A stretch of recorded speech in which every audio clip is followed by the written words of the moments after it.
Novels for ever میں خوش آمدید۔ آج کے ہمارے ناول کا نام ہے تو نے پار اتارا ہے اور اس کی رائٹر ہے نگہت عبداللہ۔ ہوپ فلی کہ آپ لوگوں کو یہ ناول پسند آئے گا۔ تو آئیے جلدی سے سٹارٹ کرتے ہیں اس ناول کو بغیر کسی دیر کے۔ اماں ایک جگہ سے انٹرویو کال آ گئی۔ وہ آنگن ہی سے چلاتی ہوئی اندر آئی تو اس کے ہاتھ میں لفافہ دیکھ کر اماں نے اشتیاق سے پوچھا، عبید کا خط ہے کیا؟ اس کی خوشی پل میں غائب ہو گئی اور فوراً جواب بھی نہیں دے سکی۔ سر جھکا کر لفافہ الٹ پلٹ کر دیکھنے لگی اور بھابھی نے کچن ہی سے اس کے ہاتھ میں لفافہ دیکھ لیا تھا۔ وہ بھی کام چھوڑ کر اس کے پیچھے چلی آئی اور اب دروازے میں کھڑی اس کے جواب کا انتظار کر رہی تھی۔ بتاؤ نا، کس کا خط ہے؟ اماں نے حد درجہ بے صبری کا مظاہرہ کیا تو وہ گہری سانس کھینچ کر بولی، بھیا کا نہیں ہے۔ بھابھی اس کا جواب سنتے ہی واپس پلٹ گئی اور اماں نے بے دلی سے پوچھا، پھر کس کا ہے؟ کسی کا نہیں ہے، ایک جگہ نوکری کی درخواست دی تھی، انہوں نے انٹرویو کے لیے بلوایا ہے۔ اماں ہی کی طرح اس نے بھی بے دلی سے جواب دیا اور لفافہ کھولنے لگی۔ کتنی جگہ اپلائی کر رکھا تھا اس نے اور کتنا انتظار کیا تھا کہ کہیں سے تو کال آئے، اور اب اس لفافے نے کتنی ہلچل مچا دی تھی۔ اماں اور بھابھی جتنی مشتاق تھی اتنی ہی مایوس نظر آ رہی تھی، اور اگر پہلے مرحلے پر اسے پتہ نہ چل جاتا تو اس کی اپنی بھی یہی کیفیت ہوتی۔ بہرحال انٹرویو کی تاریخ دیکھ کر اس نے کاغذ دوبارہ لفافے میں ڈالا، پھر اماں سے پوچھنے لگی، اماں بھیا کو گئے ہوئے کتنے دن ہو گئے ہیں؟ دن؟ اماں نے تعجب سے اسے دیکھ کر کہا، پورے 6 مہینے ہو گئے۔ 6 مہینے؟ وہ سوچ میں پڑ گئی اور اماں اپنے آپ بولنے لگی، اتنا غیر ذمہ دار تھا تو نہیں، دیکھو باہر جا کر سب بھلا بیٹھا ہے، ایک خط خیریت کا نہیں لکھا، اگلے مہینے خیر سے نبیلہ کی گود بھرنے والی ہے، اس کا بھی کوئی خیال نہیں۔ ہاں بھابھی بیچاری بہت پریشان ہے۔ پریشانی کی بات نہیں ہے کیا، یہاں تو ہر دم اس کے آگے پیچھے پھرتا تھا، اور اب… بھابھی کو آتے دیکھ کر اماں خاموش ہو گئی اور وہ زبردستی مسکرا کر بولی، آئیے بھابھی، آپ کن کاموں میں الجھی ہوئی ہیں؟ بس 2-4 برتن رکھے تھے وہیں دھو رہی تھی۔ تم بتاؤ کس کا خط ہے؟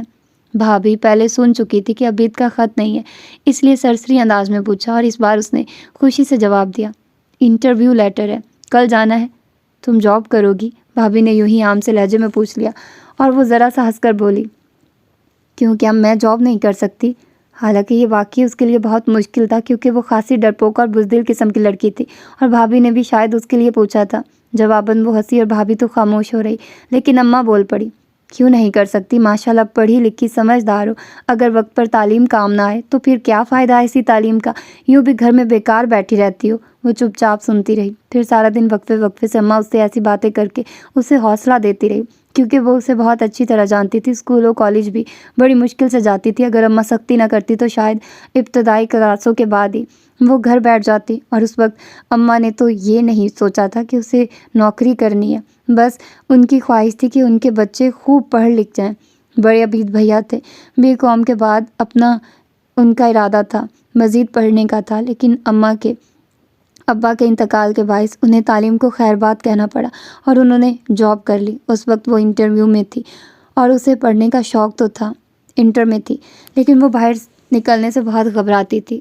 اس کی بھی وجہ تھی، بہت چھوٹی سی تھی، غالباً 5-6 سال کی۔ ایک روز باہر کھیلتے ہوئے گھر سے کچھ دور نکل گئی، کھیل کے دوران تو احساس نہیں ہوا، لیکن جب سب اپنے اپنے گھروں کو چلے گئے تب اسے اپنا گھر کہیں نظر نہیں آیا۔ ایک ہی جیسی گلیاں تھیں، وہ ادھر سے ادھر بھٹکتی پھری، جب تک گئی تو رونے لگی۔ ایک آدمی نے قریب آ کر رونے کا سبب پوچھا، پھر بہلایا کہ وہ اسے اس کے گھر پہنچا دے گا، اور پھر بجائے اسے گھر پہنچانے کے گود میں اٹھا کر کسی اور ہی راستے پر چل نکلا۔ یقیناً بردہ فروش تھا۔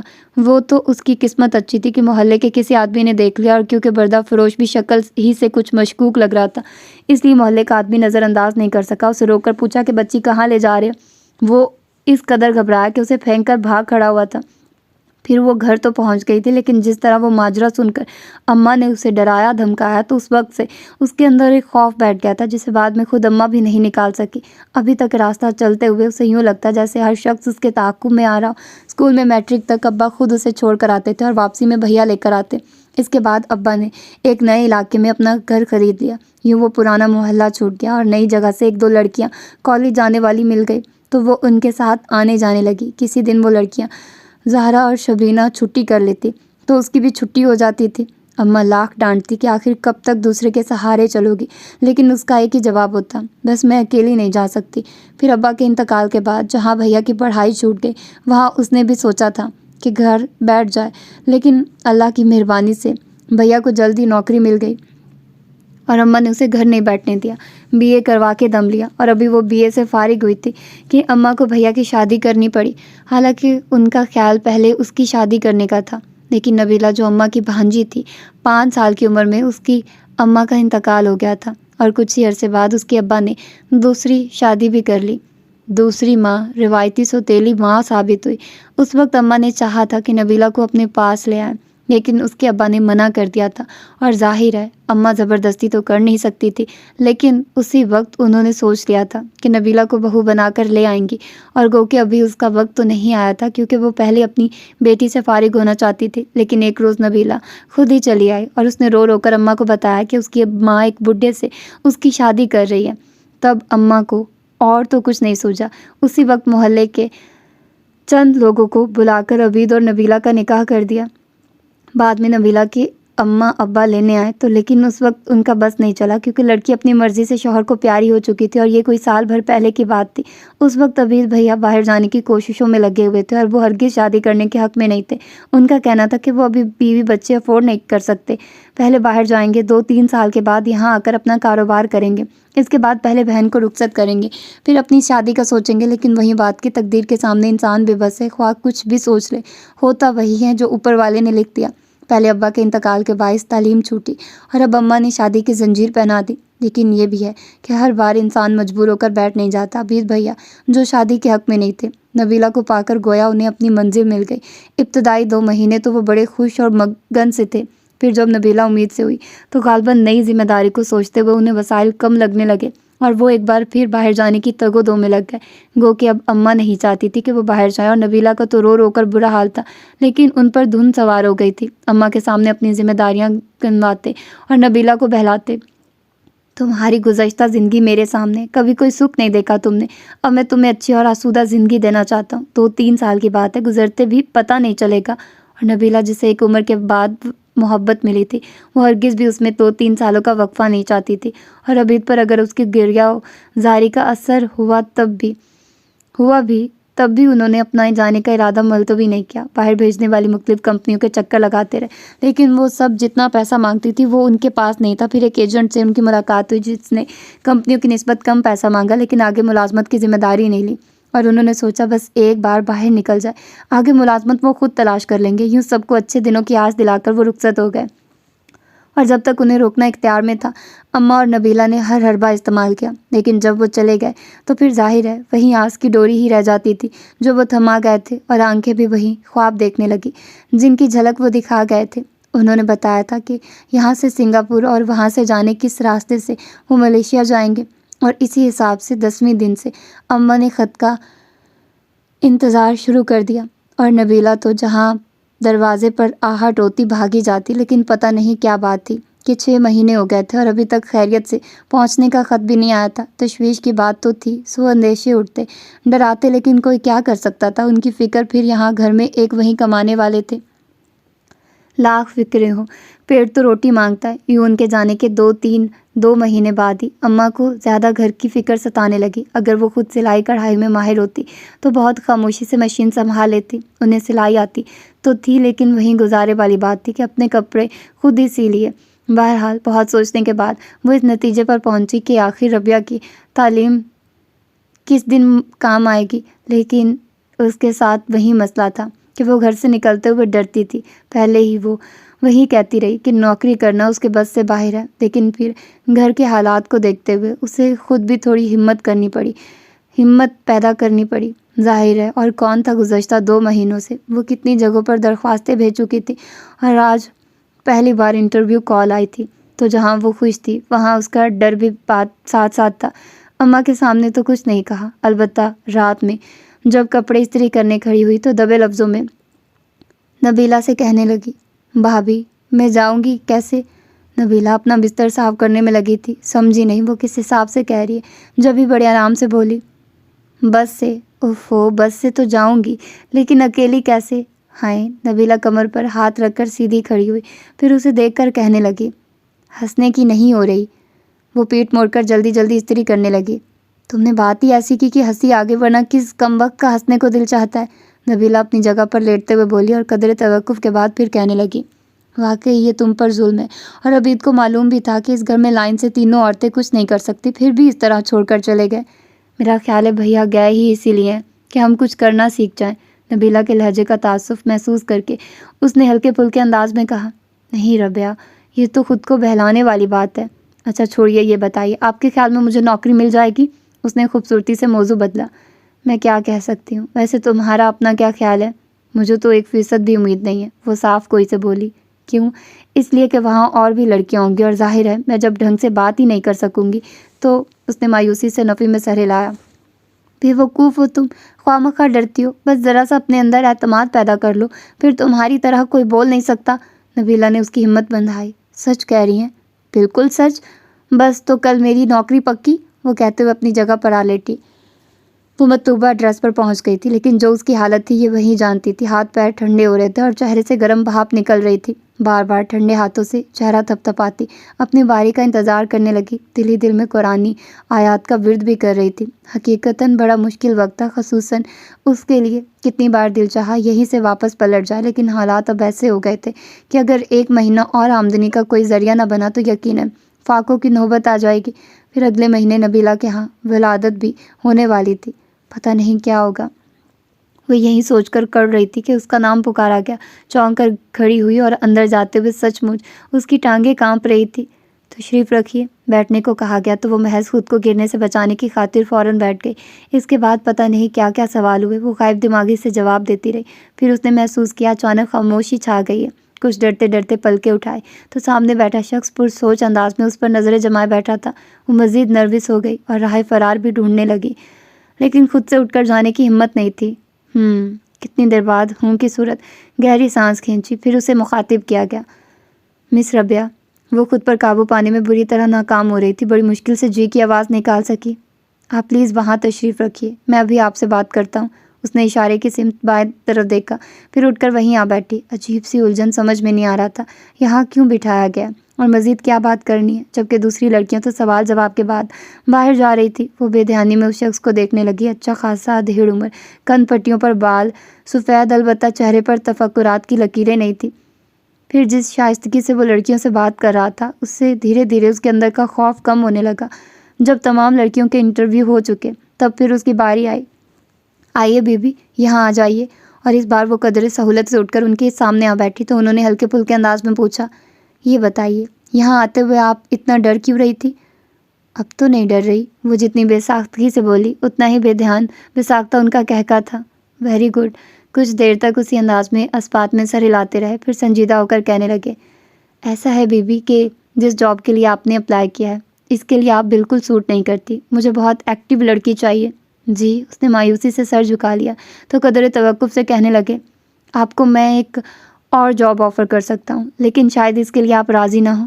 اس نے فوراً سر اٹھا کر یوں دیکھا جیسے کہہ رہی ہوں آپ بتائیے تو صحیح، اور اس کے اس انداز سے وہ سمجھ گیا کہ وہ واقعی ضرورت مند ہے، اچھی تنخواہ کے عوض ان کی آفر قبول کر لے گی۔ اور کیونکہ پہلے سے ان کے ذہن میں باقاعدہ کوئی پلان نہیں تھا، بس ابھی اسے دیکھ کر ہی ایک خیال آیا تھا۔ جب بھی انہوں نے فوراً کچھ کہنے سے گریز کیا اور انٹرکام پر چائے کا کہہ کر کمرے سے نکل گئے تو اس نے بہت ڈھیلے ڈھالے انداز میں سر کرسی کی پشت پر ٹکا دیا اور خود ہی سوچنے لگی، پتہ نہیں کیا کام ہے جس کے بارے میں ان کا خیال ہے کہ میں راضی نہیں ہوں گی۔ کچھ دیر بعد دروازے پر آہٹ سن کر وہ سیدھی ہو بیٹھی، ان کے پیچھے چپڑاسی چائے لیے آ رہا تھا۔ وہ سوالیہ نظروں سے انہیں دیکھنے لگی تو وہ چائے کی طرف اشارہ کر کے بولے، پلیز۔ اس نے خاموشی سے کپ اپنی طرف کھسکا لیا اور 1-2 سپ لینے کے بعد انہیں دیکھا تو وہ پھر اسی پرسوچ انداز میں اس پر نظریں جمائے بیٹھے تھے۔ اس کے دیکھنے پر کہنے لگے، ہاں بی بی، پہلے تو میں یہ کہوں گا کہ اس وقت میں جو کہنے جا رہا ہوں وہ بات صرف آپ کے اور میرے درمیان رہے گی، خواہ آپ ایگری کریں یا نہ کریں، اوکے؟ اس نے ذرا سا اسپات میں سر ہلا دیا، جبکہ اس کا دل اندر ہی اندر بیٹھنے لگا تھا کہ پتہ نہیں ایسی کیا بات ہے۔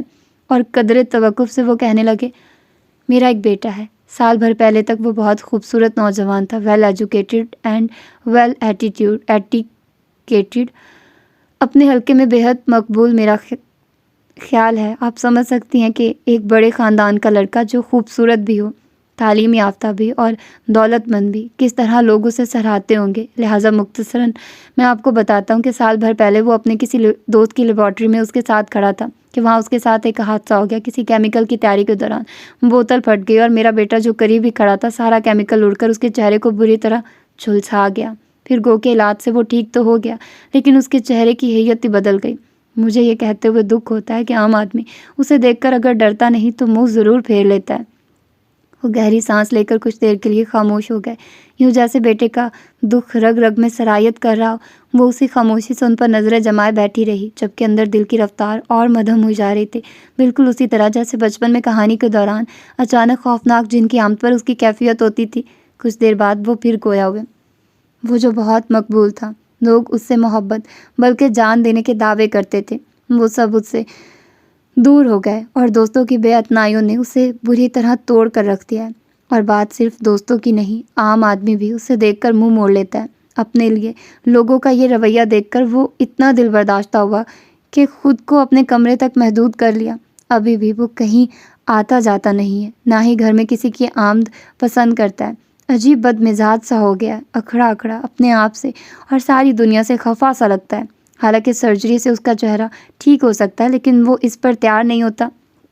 وہ یوں بول رہے تھے جیسے اپنے آپ سے باتیں کر رہے ہوں، اور اس کی سمجھ میں نہیں آ رہا تھا کہ وہ یہ سب اسے کیوں بتا رہے ہیں۔ ابھی وہ خود سے قیاس کرنے لگی تھی کہ وہ کہنے لگے، اس کی تنہائی کے خیال سے میں نے سنی کو اپنے پاس رکھ لیا۔ سنی میرا نواسا ہے، 7 سال کا چھوٹا بچہ، اور میرا بیٹا اس کے ساتھ قدرے خوش رہتا ہے۔ ایکسکیوز می سر، وہ بے حد الجھن محسوس کر رہی تھی، بالآخر بول پڑی، میری جاب کیا ہے؟ آپ کو میرے گھر جانا ہے، اور آغا کو دیکھ کر نہ تو ڈرنا ہے اور نہ منہ موڑنا ہے، بلکہ اپنے رویے سے آپ کو اسے یقین دلانا ہے کہ وہ قابل نفرت نہیں ہے۔ جی؟ وہ کچھ سمجھی کچھ نہیں سمجھی، اور وہ اس خیال سے کہ کہیں وہ صاف انکار نہ کر دے کہنے لگے، یہ کوئی ایسا مشکل کام نہیں ہے، پھر آپ کو جاب کرنی ہے اور یہی آپ کی جاب ہے۔ جاب؟ وہ پریشان ہو گئی، بھلا یہ کیا جاب ہوئی؟ اور وہ کچھ دیر تک اسے دیکھتے رہے، شاید اپنی بات ٹھیک سے سمجھا نہیں سکے تھے، اسی خیال کے تحت کہنے لگے، دیکھیے بی بی، میں یہ تو نہیں کہوں گا کہ آپ کو کہیں اور جاب نہیں ملے گی، لیکن بہت مشکل سے ملے گی، اس لیے کہ ایک تو آپ سمپل گریجویٹ ہیں، دوسرے آپ کے پاس تجربہ نہیں، پھر نہ کوئی کورس کیا ہے آپ نے، تو اس حساب سے کوئی پرائیویٹ اسکول ہی آپ کو ٹیچر رکھ سکتا ہے، اور میں سمجھتا ہوں پرائیویٹ اسکول کی جاب سے جاب لیس ہونا بہتر ہے، جس سے ایک اکیلے انسان کی ضروریات پوری نہیں ہو سکتی۔ خیر یہ الگ بات ہے، میں آپ کو یہ بتانا چاہتا ہوں کہ اس جاب سے آپ نہ صرف کچھ سیکھ لیں گی بلکہ تجربے کا سرٹیفکیٹ بھی آپ کے پاس آ جائے گا۔ ایکسکیوز می سر، میں آپ کی بات بالکل نہیں سمجھ رہی۔ بھلا آپ کے گھر آنے جانے میں میں کیا آپ کی بات بالکل نہیں سمجھ رہی بھلا آپ کے گھر آنے جانے میں کیا سیکھوں گی؟ اس نے الجھن امیز لہجے میں کہا، تو انہیں قدر اطمینان ہوا کہ اس نے صاف انکار نہیں کیا۔ گہری سانس کھینچ کر بولے، بی بی، آفس ٹائم صبح 9 سے شام 5 بجے تک کا ہے، اور یہ سارا وقت آپ کو میرے گھر نہیں رہنا۔ آپ صبح آفس آئیں گی، یہاں میں کسی بھی شعبے میں بطور ہیلپر آپ کو لگا دوں گا، خواہ پبلک ڈیلنگ، خواہ کمپیوٹر آپریٹر، جو بھی شعبہ آپ کو مناسب لگے، آپ بڑے آرام سے سیکھ سکتی ہیں۔ پھر اول تو یہیں آپ کی جاب پکی ہو جائے گی، کہیں اور جانے کی ضرورت نہیں، یا پھر آپ کی مرضی۔ بہرحال اس تمام وقت میں سے آپ کو 1-1.5 گھنٹہ کے لیے گھر جانا ہوگا۔ اب وہ ان کی پوری بات سمجھ گئی اور پرسوچ انداز میں ذرا سا سر ہلایا، لیکن حامی نہیں بھری، بلکہ خود اس کی سمجھ میں نہیں آ رہا تھا کہ کیا کرے، اور اسے شش و پنج میں دیکھ کر وہ کہنے لگے، میں آپ کو مجبور نہیں کر رہا، آپ اچھی طرح سوچ لیں، اگر دل مانے تو کل آ جائیے گا، میں آپ کو باقی تفصیل سمجھا دوں گا۔ جی، اس نے اچانک خود کو آزاد محسوس کیا اور فوراً جانے کی اجازت چاہی۔ پھر باہر آ کر اس نے پلٹ کر نہیں دیکھا، بلکہ یوں تیز تیز قدم اٹھانے لگی جیسے جلد سے جلد یہاں سے دور چلی جانا چاہتی ہو۔ عجیب سی وحشت سوار ہو گئی تھی اس پر، اور خوف الگ کہ کہیں وہ اس کے تعاقب میں تو نہیں آ رہے۔ گھر میں داخل ہوئی تو پھر جان میں جان آئی، اور فوراً سوچ لیا کہ دوبارہ وہاں نہیں جائے گی۔ کیا ہوا؟ اماں نے اسے دیکھتے ہی پوچھا تو وہ کندھے سے بیگ اتار کر ایک طرف اچھالتے ہوئے بولی، سانس تو لینے دیں۔ پھر گرنے کے انداز میں پلنگ پر تقریباً آدھی لیٹ گئی اور لمبے لمبے سانس لیتے ہوئے بولی، نوکری اتنی آسانی سے نہیں ملتی، پتہ نہیں قسمت میں کتنی خواری لکھی ہے۔ لو، ابھی تو آج پہلی بار گئی ہو اور ابھی سے قسمت کو کوس رہی ہو، اماں نے ناگواری سے ٹوکا۔ پھر کہنے لگی، مجھے پتہ ہے نوکری آسانی سے نہیں ملتی، لیکن انسان کوشش تو کرتا ہے، گھر بیٹھے تو کچھ حاصل نہیں ہوتا۔ لو پانی پیو۔ نبیلہ اس کی آواز سن چکی تھی، پانی لیے چلی آئی تو اماں بگڑ گئی، تم اور سر چڑھاؤ اسے، کوئی ایسا تیر مار کر نہیں آ رہی، اب تو خواہ میرے پیچھے پڑ جاتی ہیں، اب اگر نوکری نہیں ملی تو اس میں میرا کیا قصور؟ ہاں نہیں تو۔ وہ نبیلہ کے ہاتھ سے گلاس لیتے ہوئے وہاں سے اٹھ کر دوسرے کمرے میں آ گئے اور اسی طرح بڑبڑاتی رہی۔ کچھ دیر بعد نبیلہ اس کے پاس آ کر چپ چاپ بیٹھ گئی۔ جب اس کا بڑبڑانا ختم ہوا تب کہنے لگی، تمہیں اماں کی باتوں کا برا نہیں ماننا چاہیے. ایک تو عبید کی فکر، دوسرے گھر کی پریشانی. ہاں ایک وہی تو جیسے پریشان ہے، ہمیں تو کوئی فکر نہیں، وہ خفگی سے بولی. تو نبیلہ اسے سمجھاتے ہوئے کہنے لگی، پریشانی تو بے شک ہم سب کی ہے، پھر بھی ہمیں انہیں حوصلہ دینا چاہیے. انہیں غصہ اس بات پر نہیں آیا کہ تمہیں نوکری نہیں ملی، بلکہ تمہارے مایوس ہونے پر وہ خفا ہوئی ہیں. اور میں بھی یہی کہوں گی کہ اتنی جلدی مایوس نہیں ہونا چاہیے. قدر توقف کے بعد کہنے لگی، ایک تو مجھ سے اب زیادہ دیر بیٹھا نہیں جاتا. خیر ڈلیوری کے بعد میں کچھ کروں گی. آپ کیا کریں گی؟ اس نے چونک کر پوچھا. سلائی ہی کر لوں گی، اگر قسمت میں اسی طرح لکھا ہے تو یوں ہی صحیح، ابھی تو پتہ نہیں. نبیلہ کی آنکھیں اچانک آنسوؤں سے بھر گئی. آواز ہاتھ چھوڑ گئی تو وہ جلدی سے اس کا ہاتھ تھام کر بولی، رونا نہیں بھابھی، بھیا اگر بدل گئے ہیں تو غم نہیں کرے، دیکھیے گا ایک دن کتنا پچھتائیں گے. اور اس ایک لمحے میں وہ فیصلہ کر کے بولی، اور آپ کو کچھ بھی کرنے کی ضرورت نہیں ہے، مجھے جاب مل گئی ہے. کیا؟ نبیلہ نے بے یقینی سے دیکھا تو وہ مسکرا کر بولی، میں سچ کہہ رہی ہوں، اماں کو تو میں یوں ہی تنگ کر رہی تھی، مجھے کل ہی سے جانا ہے. تو جاؤ، پہلے اماں کو بتاؤ. آپ بتا دیں مجھے تو وہ ڈانٹیں گی. نبیلہ کو بھیج کر خود لیٹ گئی اور نئے سرے سے ساری باتیں سوچنے لگی. تو اب اس کے ذہن میں کتنے سوال اٹھنے لگے تھے. وہ ایک بار پھر ان کے سامنے بیٹھی تھی اور انہیں جیسے اس کے آنے کا یقین تھا. جب بھی نہ چونکے نہ حیرت کا اظہار کیا. اس کے برعکس بڑے آرام سے پوچھنے لگے، ہاں تو مس ربیہ، آپ نے اپنے لیے کس شعبے کا انتخاب کیا؟ اور وہ کل سے سارا وقت جاب کے بارے میں سوچتی رہی تھی، لیکن اس طرف دھیان ہی نہیں گیا تھا. جب ہی بے وقوفوں کی طرح دیکھنے لگی تب وہ خود ہی کہنے لگے، میرا خیال ہے آپ کے لیے کمپیوٹر ٹھیک رہے گا، جلدی سیکھ جائیں گی.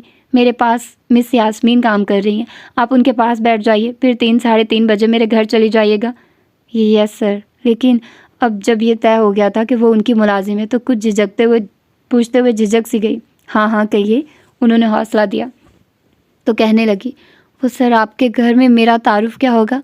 آپ سنی کی ٹیوٹر بن کر جائیں گی. میں اپنی مسز کو فون کر دوں گا کہ میں سنی کے لیے ٹیوٹر بھیج رہا ہوں. اور کوئی بات؟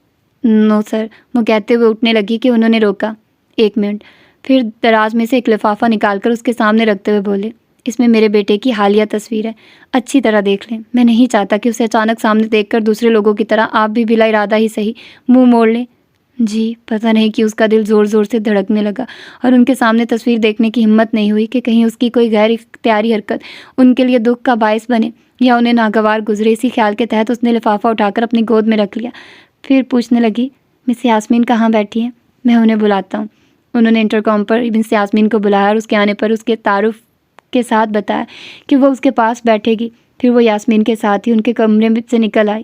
پہلا دن تھا. وہ بس یاسمین کو کمپیوٹر کے ساتھ کھیلتے ہوئے دیکھتی رہی. اسے وہ کھیلتی ہوئی لگ رہی تھی اور دلچسپ کھیل تھا کہ بٹن دبانے سے کبھی کوئی فگر سامنے آتا، کبھی کوئی چارٹ، اور کبھی جیسے سارا کچھ گڑبڑ ہو جاتا. 1-2 بار اس کا دل چاہا وہ آنکھیں بند کر کے کی بورڈ پر انگلیاں چلانا شروع کر دے. اس کے بعد دیکھے کیا ہوتا ہے. تم نے ابھی گریجویشن کیا ہے؟ یاسمین نے پوچھا تو وہ اپنی سوچوں سے نکل کر بولی، نہیں، گزشتہ سال. 1 سال کیا کرتی رہی؟ کچھ نہیں، اطمینان سے گھر بیٹھی رہی. گھر میں بھی کہیں اطمینان ہوتا ہے؟ اسکرین پر نظریں جمائی یاسمین نے کہا تو وہ حیران ہو کر بولی، کیا مطلب؟ اور کہاں ہوتا ہے اطمینان؟ گھر میں بہرحال نہیں ہوتا. 100 بکھیڑے، خواہ مخواہ کی ٹینشن، بچوں کا شور، بھاوجوں کی چک چک، اماں کا ٹوکنا، ابا کا چلانا، شام میں بھائی آئے تو ان کی بک بک. خدا کی پناہ، ایک لمحہ اطمینان کا نہیں ہوتا. اس نے 1 منٹ میں اپنے گھر کا نقشہ کھینچ دیا اور وہ کیا کہتی، ہنس بھی نہیں سکی. تب یاسمین اسے دیکھ کر پوچھنے لگی، تمہارے گھر میں یہ سب نہیں ہوتا کیا؟ نہیں، میرے گھر میں اتنے افراد نہیں ہیں. خوش قسمت ہو. کتنے آرام سے اس نے خوش قسمت قرار دے دیا اور اس بار وہ ذرا سا ہنس کر رہ گئی. پھر جب 3 بجے وہ آفس سے نکلی تو ڈرائیور گاڑی لیے موجود تھا. اسے دیکھتے دروازہ کھول دیا. وہ بیٹھ گئی اور جیسے ہی گاڑی چلی اس نے بیگ میں سے تصویر والا لفافہ نکال لیا. صبح سے اس کا دھیان اس طرف تھا لیکن آفس میں دیکھنے کی ہمت نہیں ہوئی تھی کیونکہ خود اسے غیر اختیاری حرکت سرزد ہونے کا خدشہ تھا. اور ابھی بھی کتنی دیر تک وہ بس لفافے کو ہی گھورتی رہی. پھر جب یہ خیال آیا کہ کہیں اسی میں راستہ تمام نہ ہو جائے اس نے دھیرے دھیرے تصویر نکال لی. اور کیونکہ اسی پر نظریں جمائے بیٹھی تھی تو سچ مچ اس کے رونگٹے کھڑے ہو گئے اور ایک لمحے کے بعد ہی اس نے آنکھیں بند کر لی. سینے کے اندر دور دور تک کوئی آواز نہیں تھی. کھویا دل جیسے بند ہو گیا تھا اور اپنے زندہ ہونے کا یقین کرنے کے لیے اس نے آنکھیں کھولی تو پھر وہی چہرہ سامنے تھا جو کہیں سے بھی انسان کا چہرہ نہیں لگ رہا تھا. اور یہ تو تصویر تھی. ابھی اسے حقیقت میں اس کا سامنا کرنا تھا جو واقعی اسے بہت مشکل لگ رہا تھا. دل چاہا گاڑی رکوا کر یہیں اتر جائے اور اس جاب کا خیال دل سے نکال کر سیدھی گھر کی راہ لے. یوں بھی وہ خاصی بزدل واقع ہوئی تھی اور اس تمام عرصے میں پہلی بار اسے یہ خیال آیا کہ آخر اسی کا انتخاب کیوں کیا گیا. اور بھی تو لڑکیاں تھیں اس کے مقابلے میں بہت ایکٹیو. اس نے شیشے سے باہر نظر دوڑائی، پتہ نہیں کون سا علاقہ تھا، اور وہ یہیں سے واپسی کا سوچنے لگی تھی کہ عالمگیر صاحب کی بات یاد آئی۔ میں یہ تو نہیں کہوں گا کہ آپ کو جاب نہیں ملے گی، لیکن بہت مشکل سے ملے گی، کیونکہ ایک تو آپ سمپل گریجویٹ ہیں، دوسرے وغیرہ وغیرہ۔ یعنی واقعی خواری، اور وہ نئے سرے سے تگ و دو کر سکتی تھی، لیکن حالات اس کی اجازت نہیں دے رہے تھے۔ ابھی جو جاب مل گئی تھی وہی غنیمت تھی۔ گہری سانس کھینچتے ہوئے اس نے دوبارہ تصویر پر نظریں جما دی۔ تبھی گاڑی ایک موڑ مڑ کر رک گئی اور ڈرائیور نے اتر کر اس کی طرف کا دروازہ کھول دیا۔ اس نے جلدی سے تصویر لفافے میں ڈال کر لفافہ بیگ میں رکھ لیا اور نیچے اتر کر اس عالی شان بنگلے کو دیکھنے لگی۔ چوکیدار، مس صاحب کو بیگم صاحب کے پاس لے جاؤ، ڈرائیور نے چوکیدار کو پکار کر کہا تو وہ جیسے زبردستی خود کو گھسیٹتی ہوئی چوکیدار کے پیچھے چل کر اندر آئی۔ وہ قصدن ادھر ادھر دیکھنے سے گریز کر رہی تھی اور سر بھی جھکا ہوا تھا، جبھی اسے اندازہ نہیں ہوا کہ وہ کن مرحلوں سے گزر کر بیگم صاحبہ کے کمرے تک پہنچی ہے۔ تم ربیہ ہو؟ اس آواز پر ہی اس نے سر اٹھایا تو سامنے خاصی گریسفل خاتون موجود تھی۔ قدرے سٹ پٹا کر ان کی بات کا جواب دینے کے بجائے اس نے سلام کر دیا۔ جیتی رہو، آؤ بیٹھو، انہوں نے کہا تو وہ ان کے بیڈ کے کنارے خاصے تکلف سے بیٹھ گئی۔ تم سنی کو پڑھاؤ گی؟ بغور اس کا جائزہ لیتے ہوئے، ان کا انداز سوالیہ نہیں تھا۔ اس نے ذرا سا اس بات میں سر ہلا دیا۔ یوں بھی وہ کچھ مروب سی ہو رہی تھی۔ انہوں نے ملازمہ کو بلا کر اسے سٹنگ روم میں لے جانے کو کہا، پھر اسے کہنے لگی، تم چلو میں سنی کو بھیجتی ہوں۔ وہ چپ چاپ اٹھ کر ملازمہ کے پیچھے چل پڑی۔ پھر سٹنگ روم میں بیٹھتے ہی اس نے کافی محتاط نظروں سے ادھر ادھر دیکھا۔ کمرہ بہت سادہ تھا، یعنی نہ فرنیچر کی بہتات، نہ ڈیکوریشن پیس، البتہ گلاس وال سے پرے کا منظر انتہائی دلکش تھا، جہاں سے غالباً ابھی کچھ دیر پہلے وہ گزر کر آئی تھی، لیکن اس وقت دھیان نہیں دیا تھا۔ برآمدے اور 4 سٹیپ پر وائٹ ماربل کا فرش تھا، اس سے آگے سرخ اینٹوں کی روش، پھر بہت خوبصورت لان۔ وہ اس دلکشی کو دل ہی دل میں سرا رہی تھی کہ سنی اس کے سامنے آ کر بولا، ہیلو ٹیچر۔ وہ خوبصورت سے بچے کو دیکھ کر بے ساختہ مسکرائی، پھر اس کا ہاتھ پکڑ کر پاس بٹھاتے ہوئے بولی، مجھے تمہارا ہیلو کہنا بھی اچھا لگا ہے، لیکن آئندہ ہم ایک دوسرے کو سلام کیا کریں گے، ٹھیک؟ آپ روزانہ آئیں گی؟ بچے نے معصومیت سے پوچھا۔ ہاں، کیوں؟ کیا تمہیں پڑھنا اچھا نہیں لگتا؟ اچھا لگتا ہے، بس تو میں روزانہ تمہیں پڑھانے آؤں گی۔ اب جلدی سے بتاؤ کون سی کلاس میں پڑھتے ہو؟ 1 میں۔ ویری گڈ، اس نے سنی کا گال تھپک کر شاباش دی، پھر اس کا بیگ کھولنے لگی تھی کہ عقب سے آواز آئی، سنی یہ کون ہے؟ اسے پہلا خیال اس کا آیا اور بیگ پر اب آپ ہی آپ اس کے ہاتھ کی گرفت مضبوط ہو گئے، جبکہ اندر کی وہی کیفیت تھی کہ دل اگر بند ہوا نہیں تھا تو ہونے والا تھا۔ ماما، یہ میری ٹیچر ہیں، سنی نے شوق سے بتایا۔ اچھا، پتہ نہیں اس کی ذرا سی ہنسی کس کے لیے تھی، پھر غالباً وہ وہیں سے پلٹنے لگا کہ سنی پکار کر بولا، ماما آپ ٹیچر سے نہیں ملیں گے؟ نہیں، اس کے لہجے کی سختی اس نے صاف محسوس کی۔ دل ہی دل میں شکر کرنے لگی تھی کہ سنی مچل کر بولا، کیوں ماما، اتنی اچھی ٹیچر ہیں آپ، آ کر انہیں ہیلو کہیے۔ پھر غالباً اس کی بات یاد آنے پر کہنے لگا، ہیلو نہیں، سلام کریں، چلیں آپ میرا سلام کہہ دیں۔ اس نے شاید بچے کا دل رکھا اور بچے کی سمجھ میں نہیں آیا اس کا سلام کیسے کہے، تب اس کی کلائی پر ہاتھ رکھ کر بولا، ٹیچر سلام کریں نا۔ اور ظاہر ہے بچے کا تو بہانہ تھا، اصل میں تو شاید وہ اسی کی ٹیچر تھی، اس کے لیے بھیجی گئی تھی، پھر کب تک نظریں چراتی۔ اس خیال کے تحت اچانک ہی جانے کیسے ہمت کر کے وہ اپنی جگہ سے کھڑی ہوگی اور پوری اس کی طرف گھوم کر بولی، السلام علیکم۔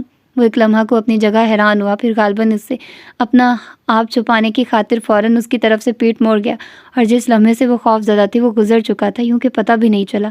تب وہ سہولت سے بولی، سلام کا جواب تو دیتے جائیے۔ ہاں، وعلیکم السلام، اس نے چونک کر کہا اور تیز قدموں سے کمرے سے نکل گیا۔ تب گہری سانس کے ساتھ وہ دوبارہ بیٹھتے ہوئے سنی کو دیکھ کر قصدن مسکرائی، جبکہ دھیان اس کی طرف تھا۔ سنی نے خود ہی اپنا بیگ کھول کر ڈائری نکالی اور اس کی طرف بڑھا کر بولا، ٹیچر میری ڈائری دیکھیے۔ اس نے چونک کر اس کے ہاتھ سے ڈائری لے لی، پھر اسی کے مطابق اسے ہوم ورک کروانے لگی۔ اس کام میں اس کا بالکل دل نہیں لگا۔ اگر اسے ایسا کوئی شوق ہوتا تو وہ بڑے آرام سے گھر بیٹھ کر بچوں کو ٹیوشن پڑھا سکتی تھی، البتہ کمپیوٹر کا کھیل اسے اچھا لگا تھا۔ اس نے سوچا وہ جتنی جلدی ہو سکا کمپیوٹر سیکھ کر کہیں اور جاب تلاش کر لے گی۔ بہرحال بڑی بے دلی سے اس نے آدھے گھنٹے میں ہی بچے کو فارغ کر دیا۔ اس کے بعد بیگم صاحبہ سے اجازت لینے کی غرض سے ان کے کمرے کی طرف آئی تو اندر سے اس کی آواز آ رہی تھی، سنی کو میں خود پڑھا دوں گا، آپ اس لڑکی سے کہیے آئندہ یہاں نہیں آئے۔ بیٹا، سنی تمہارے ساتھ صرف شرارت کرتا ہے، پڑھ نہیں سکتا، کیا پہلے تم کوشش نہیں کر چکے؟ وہ تو میرا اپنا موڈ نہیں تھا، اب سنجیدگی سے پڑھاؤں گا۔ ٹھیک ہے، تم بھی پڑھا لینا، اور گھنٹہ بھر ربیہ بھی۔ نہیں مما، اور کوئی نہیں، بس آپ اسے منع کر دیں۔ وہ بچوں جیسے ضدی لہجے میں بولا اور ان کی مزید کوئی بات سنے بغیر کمرے سے نکلا تو اسے دیکھ کر ٹھٹک گیا اور وہ بالکل غیر ارادی طور پر سر جھکا گئی۔ یوں بھی زیادہ دیر تک اس پر نظریں جمانا ممکن نہیں تھا۔ جب وہ قریب سے نکل کر چلا گیا تب وہ کمرے میں داخل ہو کر بولی، میرے لیے کیا حکم ہے بیگم صاحبہ؟ تم اس کی باتیں سن چکی ہو، اب میں کیا کہوں؟ انہوں نے کچھ بھی کہنے سے معذوری ظاہر کی تو اس نے انجان بن کر پوچھا، وہ کیوں منع کر رہے ہیں؟ بس بیٹا، اصل میں وہ کسی کا گھر میں آنا پسند نہیں کرتا، سمجھتا ہے سب اس کا مذاق اڑائیں گے۔ انہوں نے تعصب سے بتایا تو وہ کچھ دیر رک کر بولی، اگر آپ اجازت دیں تو میں خود ان سے بات کر لوں۔ تم؟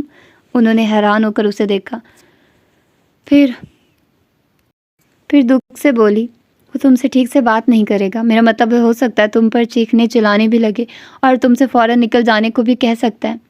پھر بھی میں ایک کوشش کر لیتی ہوں، وہ ان کی باتوں پر اندر ہی اندر جذبز ہو کر بولی، اور یہ اس کی مجبوری تھی، ورنہ اس کا اپنا دل چاہ رہا تھا کہ فوراً یہاں سے چلی جائے اور دوبارہ کبھی پلٹ کر نہ آئے۔ تمہاری مرضی۔ ان کی اجازت ملتے ہی وہ ان کے کمرے سے نکل آئے۔ لاؤنج میں کھڑے سنی سے اس نے اس کے ماما کا پوچھا اور اس کے کمرے کی طرف آ گئی۔ کمرے کا دروازہ لاک نہیں تھا، پھر بھی اس نے ہلکے سے نوک کیا اور کم ان کی آواز پر دل مضبوط کر کے اندر داخل ہوئی۔ غالباً اس کا اسٹڈی روم تھا، دیوار گیر الماریوں میں ترتیب سے کتابیں سجی تھی، کمرے کے درمیان میں بڑی سی ٹیبل جس کے اطراف 6 کرسیاں رکھی تھی، وہیں وہ بیٹھا تھا۔ دروازے کی طرف اس کی پشت تھی، کچھ دیر پہلے وہ اسی طرح بیٹھی تھی اور وہ عقب سے آیا تھا، اب وہ عقب میں کھڑی تھی۔ بڑی دقتوں سے خود کو بولنے پر آمادہ کیا تو اس قدر کہہ سکی، سنیے۔ اس کا چونکنا وہ دیکھ رہی تھی، پھر ہاتھوں کی مٹھیاں زور سے بھینچ کر اس نے ٹیبل پر رکھی جیسے خود پر ضبط کر رہا، اور اپنی کوشش میں کسی حد تک کامیاب ہو کر بولا، فرمائیے، کیا آپ کو میرا آنا اچھا نہیں لگا؟ وہ جلدی میں یہی کہہ سکی، مجھے کسی کا بھی آنا اچھا نہیں لگتا، میں صرف اپنی بات کر رہی ہوں۔ اس نے کوئی ایسی بات تو نہیں کی تھی، پھر بھی پتہ نہیں کیوں وہ ایک دم کھڑا ہو کر اسے دیکھنے لگا، اور وہ مسلسل اس کوشش میں مصروف تھی نظریں اس کے چہرے پر جمائے رکھے، لیکن بار بار زاویہ بدلنا پڑتا۔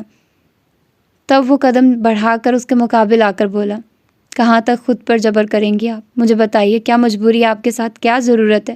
میں یوں ہی پوری کر دوں گا۔ وہ اچانک کم مائگی کے احساس میں گھر کر تعصب سے بولی، میں جانتی ہوں آپ بڑے آدمی ہزاروں کی ضرورتیں پوری کرتے ہوں گے، لیکن معاف کیجیے گا آغا جہانگیر، میں بھیک لینے سے پہلے مر جانا پسند کروں گی۔ میں بھیک نہیں دے رہا، بنا محنت کے لیا ہوا ایک پیسہ میرے لیے بھیک ہوگا۔ وہ اپنی بات کہہ کر جانے لگی کہ اس نے پکار لیا، سنیے مس۔ وہ رک گئی لیکن اس کی طرف پلٹی نہیں، اچانک آنکھوں میں جو نمی اتر آئی تھی اسے صاف کرنے لگی، اور کچھ دیر انتظار کے بعد وہ کہنے لگا، آپ کی مرضی، شوق سے سنی کو پڑھائیے، لیکن میں یقین سے کہہ سکتا ہوں کہ آپ زیادہ دن تک یہ جاب جاری نہیں رکھ سکیں گی۔ آپ کس بنا پر اتنے یقین سے کہہ رہے ہیں؟ میری طرف دیکھیے۔ اس نے پلٹ کر نہیں دیکھا، اسی طرح کھڑی رہی۔ تب وہ قدرے تلخی سے بولا، آپ میں تو مجھے دیکھنے کا حوصلہ ہی نہیں ہے مس، جبکہ میں یہاں ہر قدم پر نظر آؤں گا۔ اف، پتہ نہیں کس امتحان میں ڈال رہا تھا، حوصلہ تو واقعی اس میں نہیں تھا۔ پھر اس کی طرف پلٹ کر بولی، آپ کو میری آزمائش مطلوب ہے؟ کہیے کہاں تک دیکھوں؟ نظر اس کے چہرے پر تو جما دی، لیکن اندر دل کا عالم یہ تھا کہ ابھی اچھل کر حلق سے باہر جا گرے گا، اور اس نے سوچ لیا آر یا پار۔ کتنی دیر گزر گئی، پھر وہ خود ہی رخ موڑ گیا تو اس کے چوڑے شانوں کے پیچھے سے اپنا وجود بہت چھوٹا سا لگا۔ اب مزید کہنے کو کچھ نہیں تھا۔ وہ سست روی سے اس کے کمرے سے نکل آئی اور سنی کو اگلے دن آنے کا کہہ کر باہر آ گئی۔ گھر میں داخل ہوئی تو غیر معمولی خاموشی کا احساس ہوا۔ گھر میں اگرچہ پہلے بھی شور تو نہیں ہوتا تھا، پھر بھی اماں کچھ نہ کچھ کرتی رہتی اور انہیں اپنے آپ بولنے کی عادت بھی تھی، جبکہ اب ایک دم خاموشی تھی۔ اس نے پہلے اماں کے کمرے میں آ کر جھانکا، وہ جائے نماز پر بیٹھی تسبیح پڑھنے میں مصروف تھی۔ تب وہ الٹے پیروں نبیلہ کے پاس آ گئی۔ وہ آنکھوں پر بازو رکھے پتہ نہیں سو رہی تھی یا یوں ہی لیٹی تھی۔ بھابھی، اس نے آہستہ سے پکارا۔ کوئی جواب نہیں آیا، لیکن اس نے محسوس کر لیا کہ وہ سو نہیں رہی۔ تب آ کر اس کے قریب بیٹھ گئی۔ یہ کون سا سونے کا وقت ہے؟ اس نے کہتے ہوئے نبیلہ کی آنکھوں سے بازو ہٹایا تو وہ ٹھٹک گئی۔ شدت گریہ سے اس کی آنکھیں سرخ ہو رہی تھی، اور پہلے ہی آغا جہانگیر کو دیکھ کر اس کے احساسات عجیب سے ہو رہے تھے۔ مزید دل سہم سا گیا۔ نبیلہ کے بازو پر اس کے ہاتھ کی گرفت آپ ہی آپ مضبوط ہو گئی، اور اس سے کچھ پوچھنے سے پہلے وہ خود کو ہر قسم کی صورتحال کے لیے تیار کرنے لگی۔ اچانک فضا کتنی بوجھل ہو گئی تھی، اس کا ذہن کچھ بھی سوچنے سے قاصر رہا۔ تب نبیلہ کو دیکھ کر پوچھا، کیا ہوا ہے بھابھی؟ اماں نے کچھ کہا ہے؟ نفی میں سر ہلاتے ہوئے نبیلہ کی آنکھیں پھر چھلکنے لگی، اور اس نے تکیے کے نیچے سے لفافہ نکال کر اس کی طرف بڑھا دیا۔ کس کا خط ہے؟ اس نے لفافہ لیتے ہوئے یوں ہی پوچھا، پھر خط نکال کر جلدی جلدی پڑھنے لگی۔ بھیا کا خط تھا، اور انہوں نے لکھا تھا، پیاری اماں، امید ہے گھر میں خیریت ہوگی۔ اپنے بارے میں کیا لکھوں؟ اچھے دنوں کی تلاش میں نکلا تھا، لیکن جانے خدا کو کیا منظور ہے، سنگاپور تک تو خیریت سے پہنچ گیا تھا۔ میرے ساتھ 3-4 لڑکے اور بھی تھے۔ سارا دن ہم نے سنگاپور میں گزارا، اور طے یہ ہوا تھا کہ رات میں ایجنٹ ہمیں جنگل کے راستے ملیشیا لے جائے گا۔ بہرحال وقت مقرر پر ایجنٹ ہم پانچوں کو لے کر چل پڑا۔ راستے اس کے جانے پہچانے تھے، اس لیے بھی ہم مطمئن تھے۔ پھر رات کے کسی پہر ہم نے ایک جگہ پڑاؤ ڈالا اور سو گئے۔ بس یہیں سے ہماری بدقسمتی کا آغاز ہوا۔ صبح آنکھ کھلی تو ایجنٹ غائب، خود تو بھاگا ہی، ساتھ ہمارے پاسپورٹ اور جس کے بیگ میں جتنی رقم تھی سب لے گیا۔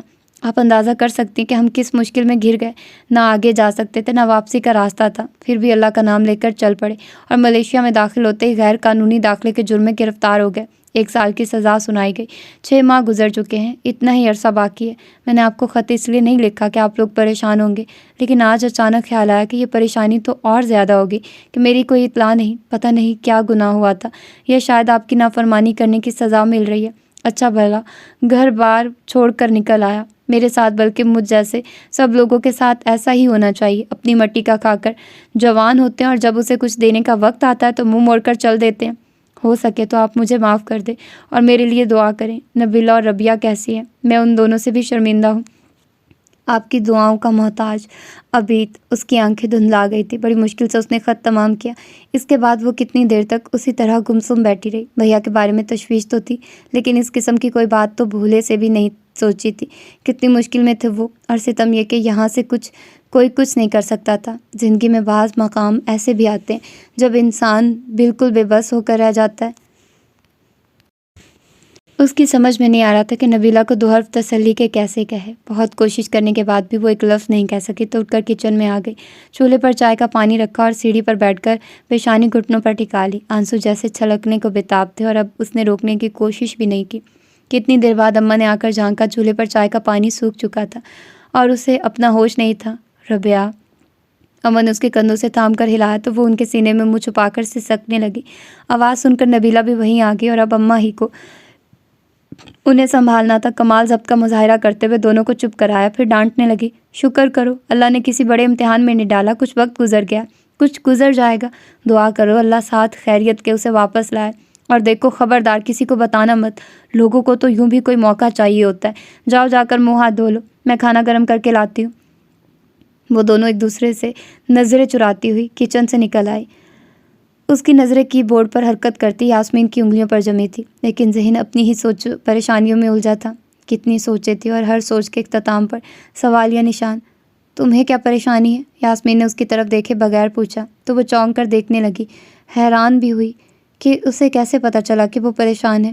نہیں بتانا چاہتی تو مت بتاؤ، اس کے خاموش رہنے پر یاسمین نے اس انداز سے کہا جیسے اسے کوئی پرواہ نہیں۔ تب وہ ذرا سا ہنس کر بولی، مجھے کیا پریشانی ہو سکتی ہے بھلا؟ خیر یہ تو نہ کہو، یہاں ہر شخص پیدائش کے وقت سے ہی اپنے ساتھ ایک عدد پریشانی لے کر پیدا ہوتا ہے، اور مزے کی بات یہ ہے کہ اس ایک پریشانی سے نجات کی کوشش میں وہ مزید پریشانیاں اپنے سر لاد لیتا ہے۔ یاسمین بڑے ہلکے پھلکے انداز میں کہہ کر خود ہی ہنسی، پھر اسے دیکھ کر پوچھنے لگی، کیا میں غلط کہہ رہی ہوں؟ نہیں، لیکن تم نے ہر شخص غلط کہا ہے۔ یہ سوغاتیں تو ہم مڈل کلاس والوں کے حصے میں آتی ہیں، جبکہ بڑے لوگ… ہاں، یاسمین فوراً ٹوکتے ہوئے بولی، بے وقوف ہو تم۔ بڑے لوگوں کے دکھ بھی بڑے ہوتے ہیں اور ان کی ایک پریشانی ہماری 100 پریشانیوں پر بھاری ہوتی ہے۔ اس حساب سے تو سمجھو ہم خوش نصیب ٹھہرے۔ واقعی، وہ قائل ہو کر بولی۔ تبھی انٹرکام پر باس کی طرف سے اس کا بلاوا آ گیا تو وہ ذہن کو پوری طرح حاضر کرتے ہوئے ان کے کمرے میں آ گئی۔ وہ فون پر بات کر رہے تھے، چڑھتی نظر اس پر ڈالی ضرور، لیکن بیٹھنے کے لیے نہیں کہا۔ جب فارغ ہو گئے تب اسے دیکھ کر پوچھنے لگے، ہاں بی بی، کل آپ کو کوئی پرابلم تو نہیں ہوئی؟ نو سر، وہ یہی کہہ سکتی تھی۔ گڈ۔ انہوں نے پرسوچ انداز میں سر ہلایا، پھر کہنے لگے، ایک بات یاد رکھیے گا، سب کچھ ایک دم نہیں ہو جاتا، دھیرے دھیرے، اور جب موقع دیکھیے اس سے بات کریں، اور جب وہ آپ کو اپنا دوست سمجھنے لگے تب آپ اسے چہرے کی سرجری پر آمادہ کر سکتی ہیں۔ اس سے پہلے اگر کوئی بات کریں گی تو وہ اتھے سے اکھڑ جائے گا، لہٰذا بہت محتاط رہیے گا۔ جی، اور ہاں، گھر آپ نے دیکھ لیا، اب آپ خود سے چلی جائیے گا۔ وہ کچھ نہیں بولی۔ تب انہوں نے جانے کے لیے کہا تو وہ دوبارہ اپنے کمرے میں آ گئی۔ انتہائی بے دلی سے بیگ اٹھایا اور بڑے سے دوپٹے کو پھیلا کر اوڑھ رہی تھی کہ یاسمین پوچھنے لگی، جا رہی ہو؟ ہاں، یہاں کی ڈیوٹی ختم، وہ بے دھیانی میں کہہ گئی۔ کیا مطلب، پارٹ ٹائم بھی کہیں جاب کر رہی ہو؟ ارے نہیں، وہ ہنسی اور وضاحت کیے بنا باہر آ گئی۔ پھر سنی کو کوئی گھنٹہ بھر اس نے پڑھایا، کچھ دیر بیگم صاحبہ کے پاس بھی بیٹھی، لیکن اس تمام وقت میں وہ نظر نہیں آیا، اور نہ صرف اس دن بلکہ اگلا پورا ہفتہ اس پر نظر نہیں پڑی۔ غالباً وہ جان بوجھ کر اس کی آمد پر خود کو اپنے کمرے میں بند کر لیتا تھا، اور اس طرح تو وہ کچھ بھی نہیں کر سکتی تھی۔ اگر اس کا کام صرف سنی کو پڑھانا ہوتا تو حقیقتاً وہ اس کا سامنا نہ ہونے پر شکر کرتی، لیکن وہ تو بھیجی ہی اس کے لیے گئی تھی اور وہیں غائب۔ اس روز سنی کو ہم ہوم ورک کرواتے ہوئے اس نے پوچھ لیا، سنو تمہارے ماما کہاں ہیں؟ ماما اپنے اسٹڈی روم میں ہیں۔ سنی نے لکھنے میں مصروف رہ کر جواب دیا تو وہ کچھ دیر سوچنے کے بعد بولی، تم ہوم ورک کرو، میں ابھی آتی ہوں۔ آپ ماما کے پاس جا رہی ہیں؟ سنی کے پوچھنے پر وہ ذرا سا مسکرائی۔ ہاں، مجھے ان سے ایک کتاب لینی ہے، بس ابھی آتی ہوں۔ وہ اس کا گال تھپک کر اٹھ کھڑی ہوئی، پھر اس کے کمرے کی طرف جاتے ہوئے وہ خاصی پزل سی ہو رہی تھی اور کچھ عجیب سا بھی لگ رہا تھا، لیکن جائے بنا چارہ بھی نہیں تھا۔ بہت ہلکے سے دروازے پر دستک دی اور کمین کی آواز پر اندر داخل ہوئی تو وہ اسی کی طرف دیکھ رہا تھا۔ غالباً اس کی آمد غیر متوقع تھی۔ جب ہی پہلے حیران ہوا، پھر ناگواری سے چہرہ دوسری طرف موڑ لیا تو وہ بہت سنبھل کر بولی، شاید آپ کو میرا آنا ناگوار گزرا ہے۔ فرمائیے کیا کام ہے؟ وہ اس کی طرف دیکھے بغیر بولا۔ کام تو کوئی نہیں، البتہ ایک بات پوچھنی تھی۔ اس نے بے اختیار اس کی طرف چہرہ موڑ کر سوالیہ نظروں سے دیکھا تو صرف اس پر سے نظریں ہٹانے کی خاطر وہ ناخنوں سے کھیلتے ہوئے بولی، اول روز آپ نے کہا تھا کہ آپ ہر جگہ نظر آئیں گے، لیکن اس کے بعد سے نظر ہی نہیں آئے۔ میرا مطلب ہے اگر آپ نے میری وجہ سے خود کو پابند کر لیا تو۔ وہ قصداً خاموش ہو گئی اور ذرا سی پلکیں اٹھا کر دیکھا تو وہ صاف گوئی سے بولا، آپ ٹھیک سمجھی ہیں، آپ ہی کی وجہ سے میں نے خود کو مکید کر لیتا ہوں۔ تو اس کا مطلب ہے میں یہاں نہ آیا کروں؟ میں آپ کو منع نہیں کر رہا، تو اور کیسے منع کیا جاتا ہے؟ آپ زبان سے نہ کہیں، لیکن آپ کا رویہ تو یہی ظاہر کر رہا ہے۔ خلاف مزاج وہ بڑی جرأت کا مظاہرہ کر رہی تھی۔ آپ سنی کی ٹیچر ہیں، صرف اسی سے مطلب رکھیے، دوسروں کے رویے سے آپ کو کیا غرض؟ وہ قدرے اکھڑے لہجے میں بولا تو کچھ دیر سوچنے کے بعد وہ کہنے لگی، ٹھیک ہے، مجھے صرف سنی سے مطلب رکھنا چاہیے، لیکن کیا آپ کو سنی سے کوئی دلچسپی نہیں؟ کیوں نہیں؟ پھر تو آپ کو آ کر دیکھنا چاہیے کہ میں اسے کیا پڑھا رہی ہوں۔ بیگم صاحبہ تو غالباً اس وقت سو رہی ہوتی ہیں اور آپ کو بھی کوئی پرواہ نہیں۔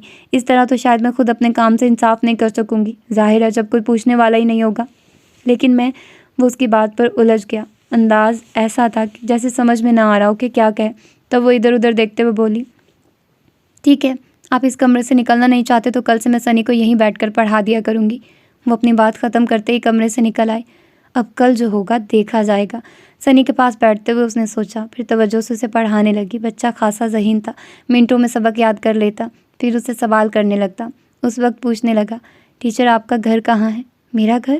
اور گھر کے ساتھ ہی اسے یاد آیا کہ آج اماں نے جلدی آنے کو کہا تھا، کیونکہ صبح ہی نبیلہ کی طبیعت کچھ خراب تھی اور اماں کا خیال تھا اسے ہاسپٹل لے جانا پڑے گا۔ بس وہ فوراً کھڑی ہو گئی، سنی سے ہاتھ ملا کر خدا حافظ کہا اور باہر نکل آئی۔ تمام راستہ اپنی یادداشت کو کوستی رہی کہ دن میں ایک بار بھی اسے خیال نہیں آیا اور اب پتہ نہیں اماں اور نبیلہ کہاں ہوگی۔ پھر گھر کا دروازہ کھلا دیکھ کر اسے قدرے اطمینان ہوا۔ اندر آئی تو اماں کچن سے نکل رہی تھی۔ اسے دیکھتے ہی خوش ہو کر بولی، بھتیجا مبارک ہو۔ بھتیجا؟ وہ ایک دم ہلکی پھلکی ہو گئی، پھر فوراً پوچھا، بھابھی کہاں ہیں؟ اندر، اللہ کا شکر ہے وقت پر دائی مل گئی تھی، کوئی پریشانی نہیں ہوئی۔ اماں تفصیل بتانے لگی، لیکن اس کا دھیان نو مولود کی طرف تھا۔ اچھا اچھا کرتی ہوئی اندر بھاگ آئی اور بیگ ایک طرف پھینک کر پہلے بچے کو بازوؤں میں اٹھایا، پھر نبیلہ کو دیکھ کر شرارت سے ہنسی اور اس کے جھمپنے پر اسی انداز میں بولی، سچ کہوں گی بھابھی، بچہ نہ آپ پر ہے نہ بھیا پر۔ پھر کس پر ہے؟ یہ اپنے دادا پر ہے، بالکل ابا کی شکل کا لگ رہا ہے۔ وہ بچے کو دیکھتے ہوئے بولی، پھر اس کے نرم نرم گال پر ہونٹ رکھ دیے۔ پہلے منہ ہاتھ تو دھو لو۔ اماں نے ٹوکا تو وہ مصنوعی حیرت کا مظاہرہ کرتے ہوئے بولی، کیا مطلب ہے آپ کا؟ کیا بغیر وضو کے اسے پیار نہیں کیا جا سکتا؟ لو، میں نے وضو کرنے کو کب کہا؟ تو اب کہہ دیجئے۔ باتیں بنانے کی بجائے جا کر کچن دیکھو، صبح سے کمر اکڑ گئی ہے۔ اماں کمر پکڑ کر بیٹھ گئی تو اس نے بچے کو ان کی گود میں ڈال دیا، پھر خصوصاً نبیلہ کے کھانے کا پوچھ کر کچن میں آ گئی۔ کچھ دیر بعد بچے کے رونے کی آواز آئی تو اسے لگا کتنے دنوں سے اس گھر میں چھایا جمود ٹوٹنے لگا ہے۔ فضا بھی رنگ بدل رہی تھی۔ تب اسے بھیا کا خیال آیا اور یہ کہ اگر وہ یہاں ہوتے تو اس خوشی کا رنگ بھی کچھ اور ہوتا اور نبیلہ بھی یقیناً ان کی کمی کو شدت سے محسوس کر رہی ہوگی۔ پتہ نہیں کیا کیا ارمان ہوں گے اس کے دل میں، وہ سوچتے ہوئے اندر آئی اور دراز میں سے اپنی جمع پونجی نکال کر اماں کے آگے رکھتے ہوئے بولی، اماں کچھ مٹھائی وغیرہ منگوائیے نا۔ اور اماں ماتھے پر ہاتھ مارتے ہوئے بولی، لو میری بھی مت ماری گئی ہے، کتنی بار پڑوس کے بچے کو بازار بھیجا، مٹھائی منگوانا بھول گئی، اب منگوا لیجئے، بلکہ آپ خود لے آئیے۔ وہ اماں کو بھیج کر نبیلہ کے پاس آ بیٹھی اور اس سے ادھر ادھر کی باتیں کرنے لگی۔ اگلے دن اس کا آفس جانے کو بالکل دل نہیں چاہ رہا تھا۔ اماں نے بھی کہا کہ چھٹی کر لو، لیکن نئی نئی جاب تھی، ابھی پورا ایک مہینہ بھی نہیں ہوا تھا، اس لیے دل نہ چاہتے ہوئے بھی جانا پڑا۔ آفس آئی تو معلوم ہوا یاسمین چھٹی پر چلی گئی ہے۔ وہ خاصی بد دل ہوئی کیونکہ وہ تو ابھی سیکھنے کے مراحل میں تھی اور جب یاسمین ہی نہیں تھی تو اس کا کیا کام۔ کچھ دیر تک یوں ہی فارغ بیٹھی رہی، پھر سر سے چھٹی لینے کی گھر سے ان کے کمرے میں چلی آئے اور ان کے کچھ پوچھنے سے پہلے ہی کہنے لگی، سر یاسمین تو نہیں آئی، کیا میں بھی چلی جاؤں؟ جانا چاہیں تو چلی جائیں، لیکن میرے گھر سے ہو کر جائیے گا۔ انہوں نے سہولت سے اسے اس کا اصل کام یاد دلایا اور وہ بہت جھنجھلاتی ہوئی باہر نکلی۔ بھلا یہ کون سا وقت ہے جانے کا؟ اس وقت تو سنی بھی اسکول میں ہوگا اور وہ کیا بہانہ کرے گی؟ تمام وقت یہی سوچتی رہی۔ گیٹ سے داخل ہوئی تو وہ لان میں کھڑا نظر آیا۔ ایک ہاتھ میں رول کیا ہوا اخبار تھا اور جانے کس خیال کی گرفت میں تھا کہ پیشانی کی لکیر گہری ہو گئی تھی۔ متوجہ کرنے کے لیے ذرا سا کھانسی تو وہ چونک کر دیکھنے لگا اور بوکھلاہٹ میں وہ یہی کہہ سکی، وہ سنی تو اس وقت اسکول ہوتا ہے۔ خلاف عادت اس نے نرمی سے جواب دیا، لیکن وہ اپنی بوکھلاہٹ پر قابو نہیں پا سکی۔ جی مجھے معلوم ہے۔ پھر اس نے پوچھا، پھر فوراً احساس ہونے پر کہنے لگا، آپ پلیز اندر چلیں۔ نہیں بس یہی ٹھیک ہے۔ کیا ٹھیک ہے؟ میرا مطلب ہے میں ذرا جلدی میں ہوں، بس یہ بتانے آئی تھی کہ آج میں سنی کو پڑھانے نہیں آ سکوں گی۔ اپنی بات ختم کر کے اس کی طرف دیکھا تو وہ قدر تعجب کے اظہار کے ساتھ بولا، کمال ہے، صرف یہی بتانے کے لیے آپ نے اتنی زحمت کی؟ میں جاؤں؟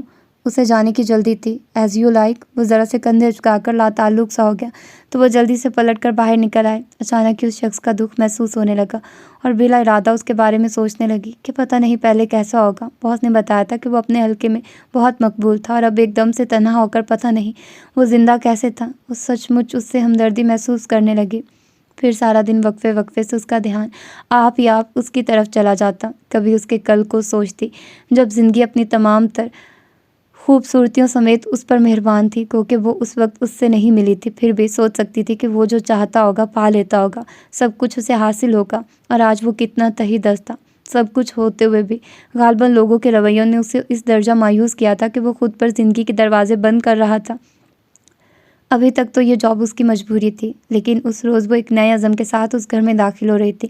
سنی اپنا بیگ لے کر آیا تو وہ بڑے آرام سے اس کا ہاتھ پکڑ کر اس کے اسٹڈی روم میں لے آئی، اور وہ جس نے اس کی بات کو اہمیت نہیں دی تھی، وہ واقعی حیران ہو گیا تھا اور اس سے پہلے کہ کچھ کہتا وہ بول پڑی، ہم آپ کو ڈسٹرب نہیں کریں گے۔ وہ سر جھٹک کر دوبارہ کتاب میں مصروف ہو گیا۔ تب وہ ٹیبل کے دوسرے سرے پر جا بیٹھی اور سنی کو دائیں طرف بٹھا کر فوراً ہی اس کی ڈائری دیکھنے لگی۔ ٹیچر آپ کل کیوں نہیں آئی تھی؟ سنی بیگ میں سے کاپیاں نکالتے ہوئے پوچھنے لگا۔ کل مجھے کچھ کام تھا، اس نے جواب دینے کے ساتھ ڈائری اس کے سامنے رکھ دی اور ایک ایک سبجیکٹ کا ہوم ورک سمجھانے لگی۔ پھر جب سنی لکھنے میں مصروف ہو گیا تو اس کی نظریں شیشے کی الماریوں میں بھٹکنے لگی۔ موٹی موٹی جلدوں میں پتہ نہیں کون سے اسرار بند تھے۔ اس کا دل چاہا قریب جا کر دیکھے، لیکن پتہ نہیں وہ اجازت دے گا یا نہیں۔ اس خیال کے ساتھ ہی بے اختیار اسے دیکھا۔ وہ حد درجہ لاتعلق نظر آیا، جیسے اس کے علاوہ کمرے میں کوئی موجود ہی نہ ہو، اور بہت کوشش کے بعد بھی وہ اسے متوجہ کرنے کی ہمت نہیں کر سکی، تو سارا دھیان سنی پر مرکوز کر دیا۔ وہ ہوم ورک کر چکا تو سنی دھیمی آواز میں اسے پوئم یاد کرانے لگی۔ Thank you for the world so sweet, thank you for the food we eat, thank you for the birds that sing, thank you God for everything. پرسکون خاموشی میں اس کی دھیمی دھیمی آواز نے خوبصورت ارتعاش پیدا کر دیا تھا، اور بنا حرکت کیے وہ کتاب پر سے نظریں ہٹا کر اسے دیکھنے لگا، ہلکے ہلکے سر ہلاتے ہوئے۔ اس کا پڑھنے کا انداز بے حد دل نشیں تھا۔ سنی کو دہرانے کا اشارہ کرتی، پھر اس کے ایک ایک لفظ پر اس کا سر اسی انداز سے ہلتا۔ آنکھیں سنی کے معصوم چہرے کو بڑے پیار سے تک رہی تھی، ہونٹوں کا کبھی پھیلنا، کبھی سکڑنا، اور کبھی ایک دوسرے سے ہم آغوش ہو جانا۔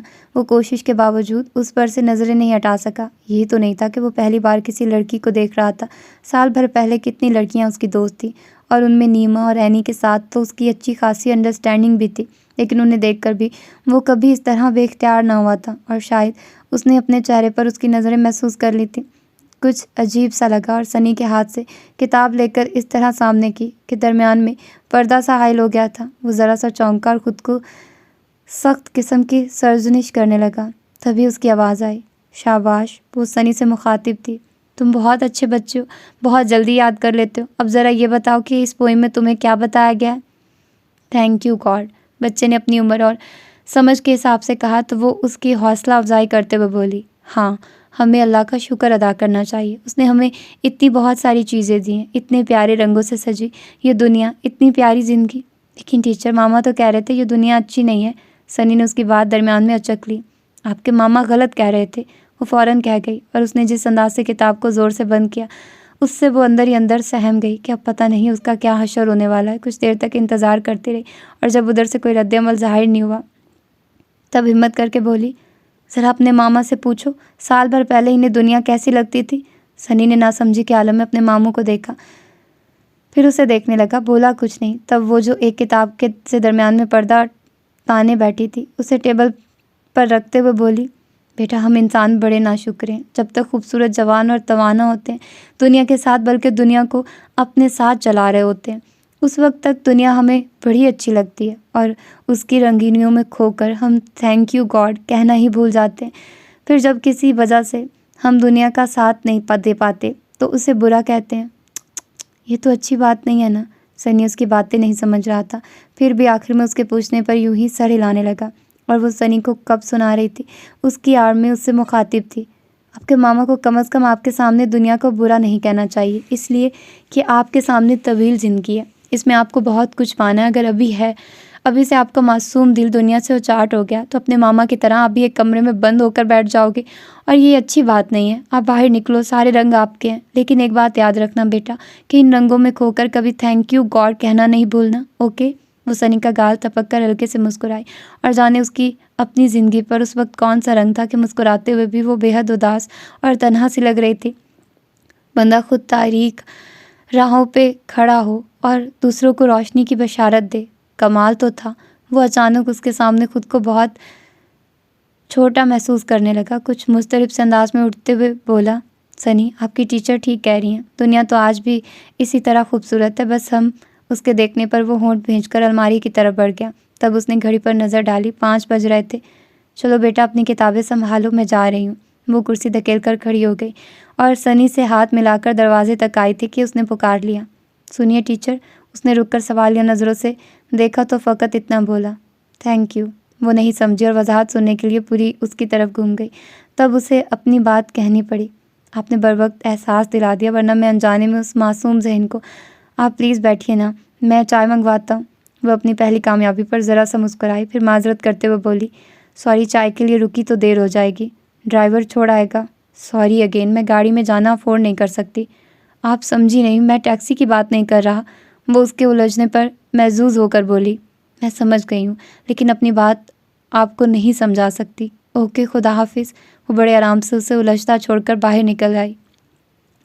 پھر کتنے بہت سارے دن گزر گئے۔ وہ جو اتنی ڈرپوک اور بزدل ہوا کرتی تھی، وہ اس خوبی سے حالات سے نبرد آزما تھی کہ کسی وقت اسے خود اپنے آپ پر حیرت ہوتی کہ وہ خود اندر سے شکستہ اور مایوس ہونے کے باوجود کس طرح دوسروں کو حوصلہ دینے کھڑی ہو جاتی ہے۔ بھیا کے لیے وہ خود بہت فکر مند تھی، گو کہ اب ان کے خط باقاعدگی سے آتے تھے، لیکن وہ آئندہ کا سوچتی تھی، یعنی عزیز رشتہ دار سب اتنا جانتے تھے کہ بھیا باہر گئے ہوئے ہیں، یہ کسی کے علم میں نہیں تھا کہ وہ وہاں وہ اسیری کے دن کاٹ رہے ہیں، اور ان کی واپسی پر ظاہر ہے لوگ اسی حساب سے ان کی پذیرائی کریں گے جیسے باہر سے آنے والوں کی جاتی ہے۔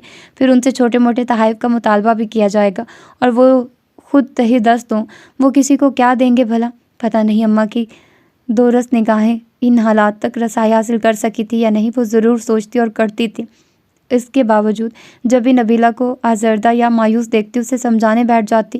اسی طرح اس کی اپنی زندگی میں دور دور تک کوئی دیا نہیں جلتا تھا۔ کچھ لوگ جو اس سے انتظار میں تھے کہ اس کا بھائی باہر سے اس کے لیے بہت سامان لے کر آئے گا، وہ یقیناً بھیا کے خالی ہاتھوں کو دیکھتے ہی منہ موڑ لیں گے، اس لیے کسی خوش فہمی کا دامن تھام کر کچھ دیر کو ہی صحیح اپنی اندھیری راہوں میں کوئی دیا نہیں جلایا تھا۔ اس کے باوجود آغا جہانگیر کے راستے میں چراغ رکھ رہی تھی، اور یہ بھی جانتی تھی کہ ان چراغوں کی روشنی میں جب وہ اپنا راستہ پا لے گا تو پھر سے اپنی اس دنیا میں گم ہو جائے گا۔ اور یہاں کچھ زیادہ حقیقت پسندی سے سوچتے ہوئے وہ کچھ غلطی کر رہی تھی، اسے خبر ہی نہیں تھی کہ وہ چراغوں کی لو اس کی آنکھوں میں دیکھتا ہے۔ اگر دنیا پھر سے حسین نظر آنے لگی ہے تو سارا حسن صرف اس کے وجود کا مرہون منت ہے۔ اگر زندگی سے پیار ہونے لگا ہے تو صرف اس کے لیے، لیکن وہ اپنے جذبوں پر بند باندھنے پر مجبور ہے، بلکہ بے حد خوفزدہ کہ ایسا نہ ہو کبھی انجانے میں ہی اظہار لبوں تک آ جائے، اور جواب میں اگر لحاظ مروت کا دامن تھام کر وہ کچھ بھی نہ کہہ سکی، تب بھی اس کی ایک نظر اسے مار ڈالنے کے لیے کافی ہوگی۔ سارا دن اسے سوچتے اور اس کے انتظار میں گزرتا، اور جب وہ آتی تو خود پر 1000 پہرے بٹھا دیتا۔ کبھی بے اختیار بولنے میں پہل کرتا بھی تو رک جاتا، اور وہ کیونکہ بہت کم اسے براہ راست دیکھتی تھی اس لیے سمجھ ہی نہیں پاتی تھی، قصداً کبھی سر جھکا کر کبھی ادھر ادھر دیکھتے ہوئے، اور اکثر سامنے رکھے گلدستے پر نظریں جما کر وہ روانی سے بول جاتی تھی۔ بہرحال اس عرصے میں وہ اس کے ساتھ ہلکے پھلکے موضوعات پر بڑے آرام سے بات کرنے لگا تھا، اور ظاہر ہے سنی کو پڑھانے کا تو بہانہ تھا، ورنہ اس کا اصل کام اسے مایوسیوں سے نکال کر یہ یقین دلانا تھا کہ وہ قابل نفرت نہیں ہے۔ اس لیے اب وہ بڑے آرام سے سنی کو 15 منٹ ہوم ورک کروا کر فارغ کر دیتی، پھر اس کے ساتھ کوئی موضوع چھیڑ دیتی، اور ہر معاملے میں خود اس کی اپنی معلومات صفر ہوتی، کیونکہ اس نے بہت محدود زندگی گزاری تھی، کیونکہ اس کی نہ صرف معلومات بلکہ مشاہدہ بھی بے حد وسیع تھا۔ پھر بھی وہ ظاہر نہیں کر رہا تھا، بلکہ کم بولتا اور اسے زیادہ موقع دیتا۔ پتہ نہیں، شاید وہ بولتی ہوئی اچھی لگتی تھی۔ اس وقت بات کرتے کرتے وہ اچانک اس سے پوچھنے لگی، آپ اتنے الگ تھلگ سے کیوں ہو گئے ہیں؟ اس نے کوئی جواب نہیں دیا تو خود ہی کہنے لگی، غالباً لوگوں کے رویوں سے دل برداشتہ ہو کر آپ نے کنارہ کشی اختیار کر لی ہے، لیکن یہ کوئی اچھی بات تو نہیں ہے۔ یا آپ اس لیے کہہ رہی ہیں کہ یہ سب آپ کے ساتھ نہیں ہوا؟ آپ تصور بھی نہیں کر سکتی کہ مجھے کیسی کیسی نظروں کا سامنا کرنا پڑا۔ پھر لوگوں کے ریمارکس، اس کے اندر ڈھیر ساری تلخی بھری تھی جو اس کے لہجے میں در آئی، اور وہ بہت خاموشی سے اسے سننے لگی۔ شروع میں یوں الگ تھلگ نہیں ہو گیا تھا، کیونکہ مجھے تنہا رہنے کی عادت ہی نہیں تھی۔ خود سے دوستوں کے پاس چلا جاتا، لیکن مجھے دیکھ کر سب منہ موڑ لیتے، اور پہلے میں نے اس بات کو اتنا محسوس نہیں کیا کیونکہ میں خود بھی آئینے میں اپنے آپ کو نہیں دیکھ سکتا تھا، اور ڈاکٹروں کا کہنا تھا کہ جب تک میرے چہرے کے زخم اچھی طرح نہیں بھر جاتے سرجری ممکن نہیں ہے۔ بس پھر زخم بھرنے تک ایسے ایسے واقعات ہوئے کہ میں الگ تھلگ ہو گیا۔ اب آپ کہیں گی یہ تو اچھی بات نہیں ہے۔ جی، وہ سچ مچ سٹپٹا گئی، اور قدر توقف سے وہ گہری سانس لے کر بولا، اب کیا اچھا ہے کیا برا یہ تو میں نہیں جانتا، بس میں نے اپنی الگ دنیا بسا لی ہے۔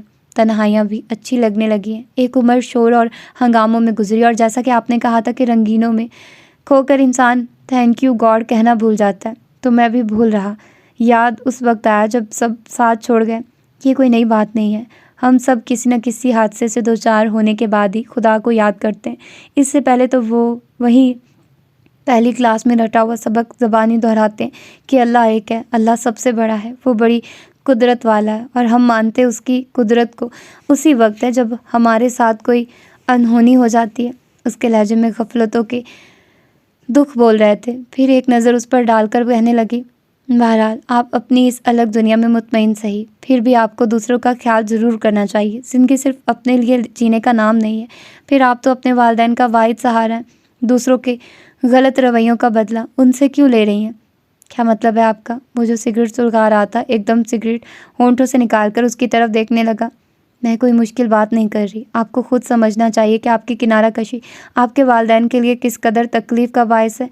بیٹا جوان ہو جائے تو باپ خود کو پھر سے توانا محسوس کرنے لگتا ہے، اور ماں کی تو ایک ہی آرزو ہوتی ہے۔ وہ بات کے اختتام پر کسدن اسے دیکھ کر مسکرائے، اور وہ اپنے آپ پر ہنسا۔ میں کیا کر سکتا ہوں؟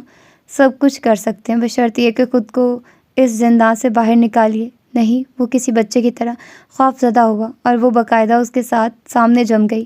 کیوں نہیں؟ مجھ میں مزید تضحیک کا نشانہ بننے کا حوصلہ نہیں ہے۔ اس نے صاف گوئی سے اپنی کمزوری کا اعتراف کیا۔ اتنے کم حوصلہ لگتے تو نہیں آپ، وہ جانے کس بنا پر کہہ گئی، پھر فوراً سنبھل کر بولی، بہرحال اس طرح نہیں تو پہلے سرجری کروا لیں۔ نہیں، اور اس بار وہ ضد چو کر بولی، کیوں نہیں؟ بس نہیں، وہ ضدی لہجے میں بولا، اپنے اس چہرے کے ساتھ میں نے دنیا کو پہچانا ہے، تو پھر اسی چہرے کے ساتھ دنیا کا سامنا کریں۔ ویسے میں آپ کو یقین دلاتی ہوں کہ سب لوگ آپ کے دوستوں جیسے نہیں ہوتے، صرف ظاہری خوبصورتی پر مرنے والے۔ اگر ایسا ہوتا تو ہر دوسرا شخص زندان میں نظر آتا۔ اس نے ایک لحظہ رک کر اس کی آنکھوں میں دیکھا، پھر سامنے گلدستے پر نظریں جماتے ہوئے بولی، آپ پرواہ کیوں کرتے ہیں؟ جو آپ کو دیکھ کر منہ موڑے آپ بھی منہ موڑ لیں۔ آپ صرف اپنے والدین کی پرواہ کرتے ہوئے ان کی آرزوؤں کی تکمیل کریں۔ وہ بہت خاموشی سے اسے دیکھتا رہا، اور اب جیسے اس کے پاس کہنے کو کچھ نہیں تھا۔ جب بھی کاغذی پھولوں کو چھیڑنے میں لگ گئی، کچھ دیر بعد وہ کہنے لگا، میں اپنے ڈیڈی کا بازو بن سکتا ہوں، لیکن ممی کی خواہش پوری نہیں ہو سکتی، کیونکہ میرے خیال میں کوئی ذی ہوش لڑکی مجھ سے شادی نہیں کر سکتی۔ یہ محض آپ کا خیال ہے، وہ بے دھیانی اور روانی میں کہہ گئی، تو وہ کچھ دیر تک اسے دیکھتا رہا۔ پھر ایک دم اس کا ہاتھ اپنے ہاتھ میں جکڑ کر بولا، آپ کریں گے مجھ سے شادی؟ وہ اپنی جگہ سن ہو کر رہ گئی، اور سینے کے اندر دل پتے کی طرح لرزنے لگا تھا۔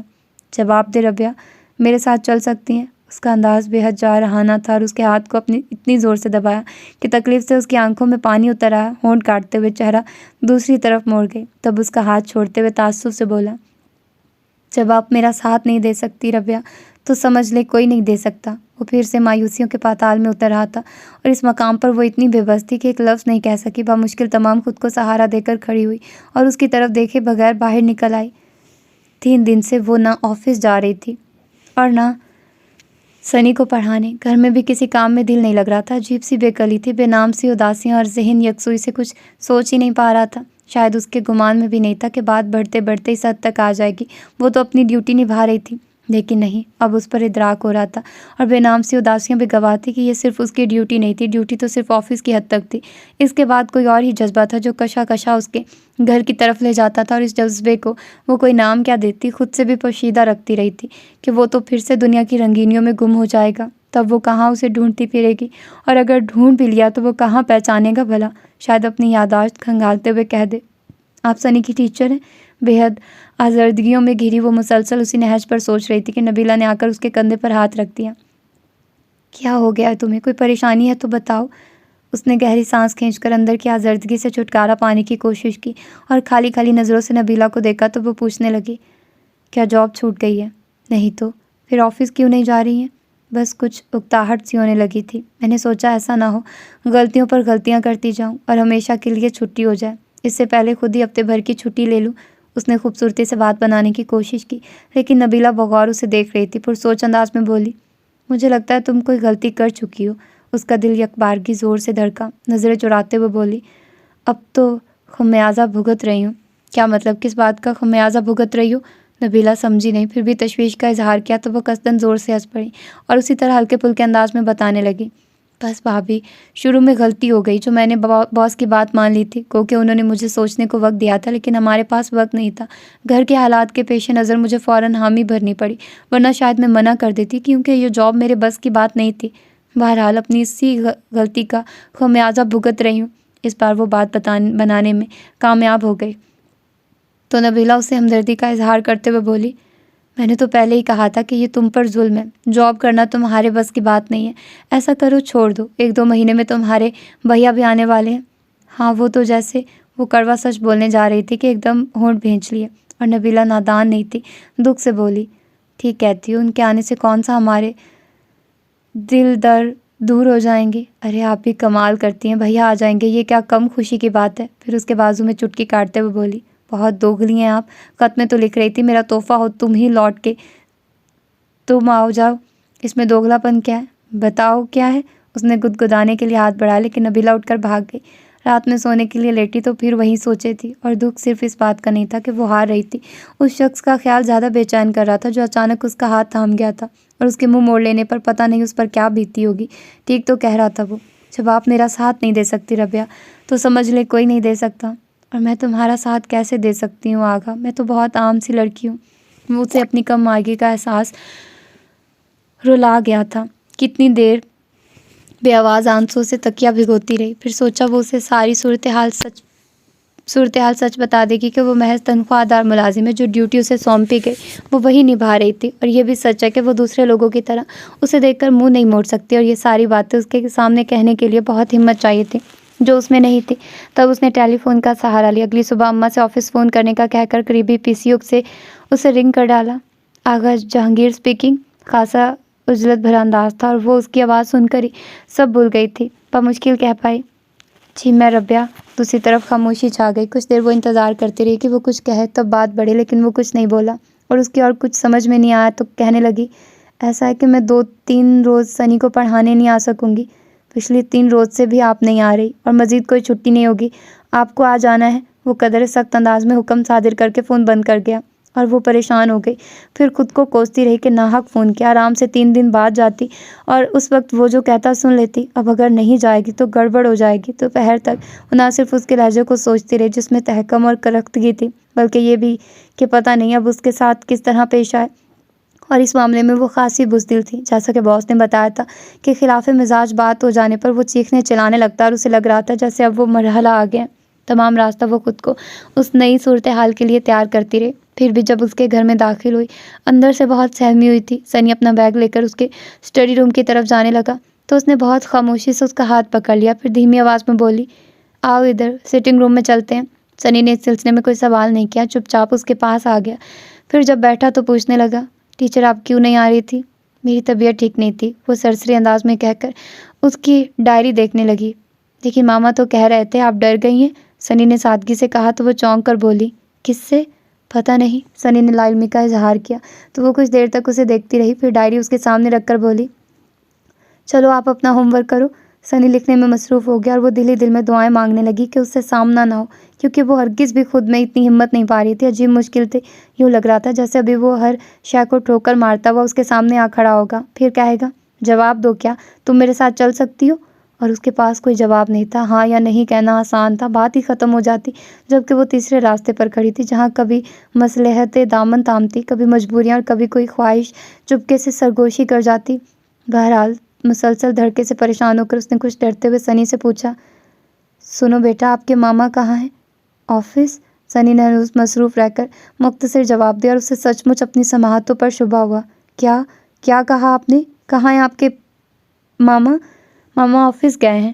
اس کے بے تابانہ پوچھنے پر سنی نے معصومیت سے اسے دیکھا، پھر اسی انداز میں بولا، thank you God, mama office جانے لگے ہیں۔ ٹیچر آپ بھی کہیے نا۔ ہاں تھینک یو گاڈ، وہ چونک کر بولی اور صوفے کی بیگ پر سر رکھا تو اچانک آنکھوں میں نمی اتر آئی۔ کوئی نیا انوکھا احساس تھا، شاید پا لینے سے بھی بڑھ کر، جس کی گرفت میں آ کر وہ کچھ دیر کو سب بھول گئیں۔ گلاس بال سے پرے پھولوں پر خوبصورت رنگوں کی تتلی منڈلا رہی تھی اور اس کی آنکھوں میں ٹھہری نمی نے اس منظر کو قدرے دھندلا دیا تھا، پھر بھی وہ اسی پر نظریں جمائے بیٹھی تھی۔ تبھی ڈرائیو وے پر گاڑی آن رکی، پھول تتلی پس منظر میں چلے گئے اور وہ منظر پر آ گیا۔ آف وائٹ سفاری سوٹ میں اس کا دراز قد اور نمایاں ہو گیا تھا، قدم مضبوطی سے جما تھا، وہ اس طرف آ رہا تھا اور وہ جیسے اپنی جگہ پتھر ہو گئی تھی، حواس تک ساتھ نہیں دے رہے تھے، بس سینے کے اندر ایک دل تھا جو اس کے ہر قدم کے ساتھ دھڑک رہا تھا۔ پھر عین اس کے سامنے آ کر وہ رک گیا اور سنی کو مخاطب کر کے بولا، سنی آپ جاؤ، باقی ہوم ورک شام میں کر لینا۔ لیکن ماما ٹیچر تو چلی جائیں گی۔ میں کروا دوں گا، 3 دن سے بھی تو میں کروا رہا تھا، جاؤ شاباش۔ سنی اپنی کتابیں بیگ میں رکھ کر کھڑا ہوا تو اس کے ساکت وجود میں ذرا سی حرکت ہوئی، بے حد سہمی ہوئی نظروں سے سنی کو جاتے ہوئے دیکھنے لگی۔ وہ دروازے سے نکل گیا، تب بھی وہ اسی طرح بیٹھی رہی۔ ربیہ، بالآخر اسے متوجہ کرنا پڑا اور متوجہ ہوتے ہی وہ اپنی جگہ سے کھڑی ہو گئی۔ ٹیبل پر اس نے اپنا بیگ اٹھایا، پھر جیسے ہی جانے کے لیے قدم بڑھایا وہ بول پڑا، میں نے آپ کو جانے کے لیے تو نہیں کہا؟ تو یہ طے نہیں ہے کہ آپ کہیں گے تبھی میں جاؤں گی؟ وہ اس کی طرف دیکھے بغیر بولی، لیکن وقت تو طے ہے، آپ 5 بجے سے پہلے نہیں جا سکتی اور ابھی صرف 4 بجے ہیں۔ وہ پتہ نہیں کیا چاہتا تھا، وہ خاصی جذبوز ہو کر بولی، جب سنی کو پڑھنا نہیں تو میں کیا کروں؟ اس سے پہلے کیا کرتی تھی؟ سارا وقت تو آپ کا سنی کو پڑھانے میں نہیں گزرتا تھا۔ ہلکے سے طنز کے ساتھ اس نے جتایا تو وہ روحان سی ہو گئی، پلیز مجھے جانے دیں، مجھ سے خائف ہیں، اطمینان رکھیے، میں آپ کا محاسبہ نہیں کروں گا، گو کہ یہ میرا حق ہے، پھر بھی میں آپ سے یہ بھی نہیں پوچھوں گا کہ ایک ٹوٹے ہوئے شخص کو مزید توڑ کر کیا ملا آپ کو؟ اس کے لہجے کی شکستگی چھپائے نہ چھپی اور اسے زیادہ دکھ اسی بات کا تھا۔ بہت بے قرار ہو کر اس کی طرف دیکھا تو وہ ذرا سے کندھے اچکا کر بولا، جا سکتی ہیں آپ۔ وہ بہت بوجھل قدموں سے باہر نکل آئی۔ پھر ابھی اس کی چھٹی باقی تھی، لیکن جس کی وجہ سے گھر بیٹھ رہی تھی اس سے تو سامنا ہو گیا تھا، پھر مزید چھٹی کا کیا فائدہ تھا؟ اٹھتا فراغت پریشان ہی کر رہی تھی، اس لیے اگلے دن وہ آفس چلی آئی۔ اسے دیکھ کر یاسمین نے تعجب کے اظہار کے ساتھ کہا، ہائے تمہیں تو ہفتے کو آنا تھا، تمہارے خیال سے چلی آئی کہ تم بور ہو رہی ہوگی۔ اس نے مسکرا کر محبت جتائی، لیکن وہ ہاتھ جوڑ کر بولی، میرا خیال مت کرو بی بی، مجھے تنہائی بہت عزیز ہے۔ بہت ناشکری ہو تم ایمان سے، اگر میرے گھر میں اتنے افراد ہوتے تو میں… شکر کرو نہیں ہے، یاسمین نے فوراً ٹوک دیا، پھر ایک فائل اس کے سامنے رکھتے ہوئے بولی، لو اب آ ہی گئی ہو تو اسے دیکھ لو، اور ذرا دھیان سے دیکھنا، غلطی ہو گئی تو وہ گوریلا ہرگز نہیں چھوڑے گا۔ کون گوریلا؟ صفحے پلٹتے ہوئے اس نے سرسری انداز میں پوچھا، ارے ہاں تم نے تو نہیں دیکھا، خیر آج دیکھ لینا، اپنے باس کے صاحبزادے ہیں مسٹر آغا جہانگیر۔ یاسمین نے بتایا تو صفحہ پلٹتے ہوئے اس کا ہاتھ وہیں رک گیا اور ابھی نئی صورتحال کو سوچنے جا رہی تھی کہ یاسمین اس کی طرف جھک کر بولی، اف کیا بتاؤں تمہیں، کیا شخص ہے وہ، دیکھ کر جھرجھری آ جاتی ہے، سچ مجھ سے تو نہیں دیکھا جاتا، فوراً منہ موڑ لیتی ہوں۔ اسے جیسے کسی نے سرد کھانے میں دھکیل دیا، بہت چاہنے اور کوشش کے باوجود یاسمین کو ٹوک نہیں سکی، جو باقاعدہ اس کا نقشہ کھینچنے لگی تھی۔ پھر غالباً باس کو آتے دیکھ کر اپنے کام میں مصروف ہو گئی اور اس سے اب کام نہیں ہو سکتا تھا، ہاتھوں میں سکت ہی نہیں رہی تھی۔ جو صفحہ سامنے کھلا تھا، نظریں اسی پر ادھر سے ادھر بھٹکتی رہی۔ کتنی دیر گزر گئی، چپراسی چائے لے آیا، وہ بھی پڑی پڑی ٹھنڈی ہو گئی، اسے پتہ بھی نہیں چلا، اور اسی بات نے یاسمین کو چونکایا، کیونکہ چائے کے معاملے میں وہ ذرا تکلف نہیں کرتی تھی، جیسے ہی آتی فوراً کپ اٹھا کر ہونٹوں سے لگا لیتی۔ خیریت، یہ تمہاری چائے کیسے رکھی رہ گئی؟ یاسمین نے کہتے ہوئے اسے دیکھا، پھر اس کے گمسم انداز پر اس کا ہاتھ ہلا کر پوچھنے لگی، کیا ہوا ہے، تم ٹھیک تو ہو؟ اس نے ایسے ہی انداز میں ذرا سا اس بات میں سر ہلا دیا، نہیں مجھے تمہاری طبیعت ٹھیک نہیں لگ رہی۔ میں ٹھیک ہوں، اس نے گہری سانس کھینچی، پھر قصدن مسکرا کر بولی، مجھے تمہاری باتوں نے چکرا دیا تھا، پھر تو تم فوراً گھر چلی جاؤ، کیونکہ اسے دیکھ کر تو تمہارا ہارٹ فیل ہو جائے گا۔ بکو مت، اس نے ناگواری سے ٹوکا۔ پھر کمپیوٹر پر ڈیسک لگا رہی تھی کہ انٹرکام پر باس کا بلاوا آ گیا۔ وہ ڈیسک پر یاسمین کو تھما کر باس کے کمرے میں آ گئی اور انہوں نے بھی وہی کہا، ابھی آپ کی 2 دن کی چھٹی باقی تھی۔ یس سر، لیکن اب مجھے چھٹی کی ضرورت نہیں ہے۔ اچھی بات ہے، بیٹھیے۔ وہ بیٹھ گئی تو کہنے لگے، مجھے آپ کا شکریہ ادا کرنا ہے کہ آپ نے آغا کو گھر سے باہر نکلنے پر آمادہ کر لیا۔ وہ آفس آنے لگا اور گو کہ ابھی لوگوں کے ساتھ اس کا رویہ کچھ اکھڑا اکھڑا سا ہے، لیکن میں سمجھتا ہوں آہستہ آہستہ نارمل ہو جائے گا۔ جی۔ ان کے خاموش ہونے پر اسے یوں ہی کہنا پڑا، اور ہاں، میں آپ کے آفس ورک سے بھی بہت خوش ہوں، بہت جلدی سیکھ لیا آپ نے۔ اب آپ دروازہ کھلنے سے ان کی بات ادھوری رہ گئی اور وہ ادھر دیکھتے ہوئے مسکرا کر بولے، آؤ آغا، ابھی میں تمہارا ہی ذکر کر رہا تھا۔ اف، اس کا دل اتنی زور زور سے دھڑکنے لگا، سچ مچ اسے لگا جیسے ابھی اس کا ساتھ چھوڑ جائے گا۔ کس سلسلے میں؟ وہ کہتا وہ اس جگہ جا بیٹھا جہاں اول روز جب وہ انٹرویو کے لیے آئی تھی تو باس نے اسے بٹھایا تھا، اور بیٹھتے ہی نظر اس پر پڑی تو اپنی جگہ ٹھٹک گیا۔ پھر اسی انداز میں رک کر بولا، آپ سنی کی ٹیچر؟ سنی کی نہیں، تمہاری۔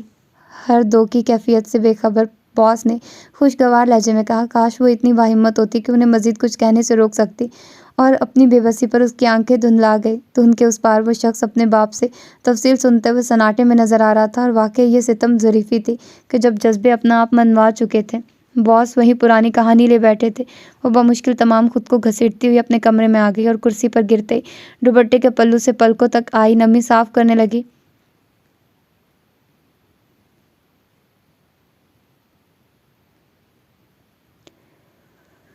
کیا ہوا ربیہ؟ یاسمین نے نرمی سے پوچھا تو وہ عاجزی سے بولی، مجھے اس وقت نہیں چھیڑنا ورنہ میں پھوٹ پھوٹ کر رونے لگوں گی۔ یاسمین کچھ دیر تک اسے دیکھتی رہی، پھر اس خیال سے کہ کہیں وہ رونے نہ لگے اپنے کام میں مصروف ہو گئی، اور وہ اس بری طرح بکھر گئی تھی کہ خود کو سمیٹنا مشکل ہو رہا تھا۔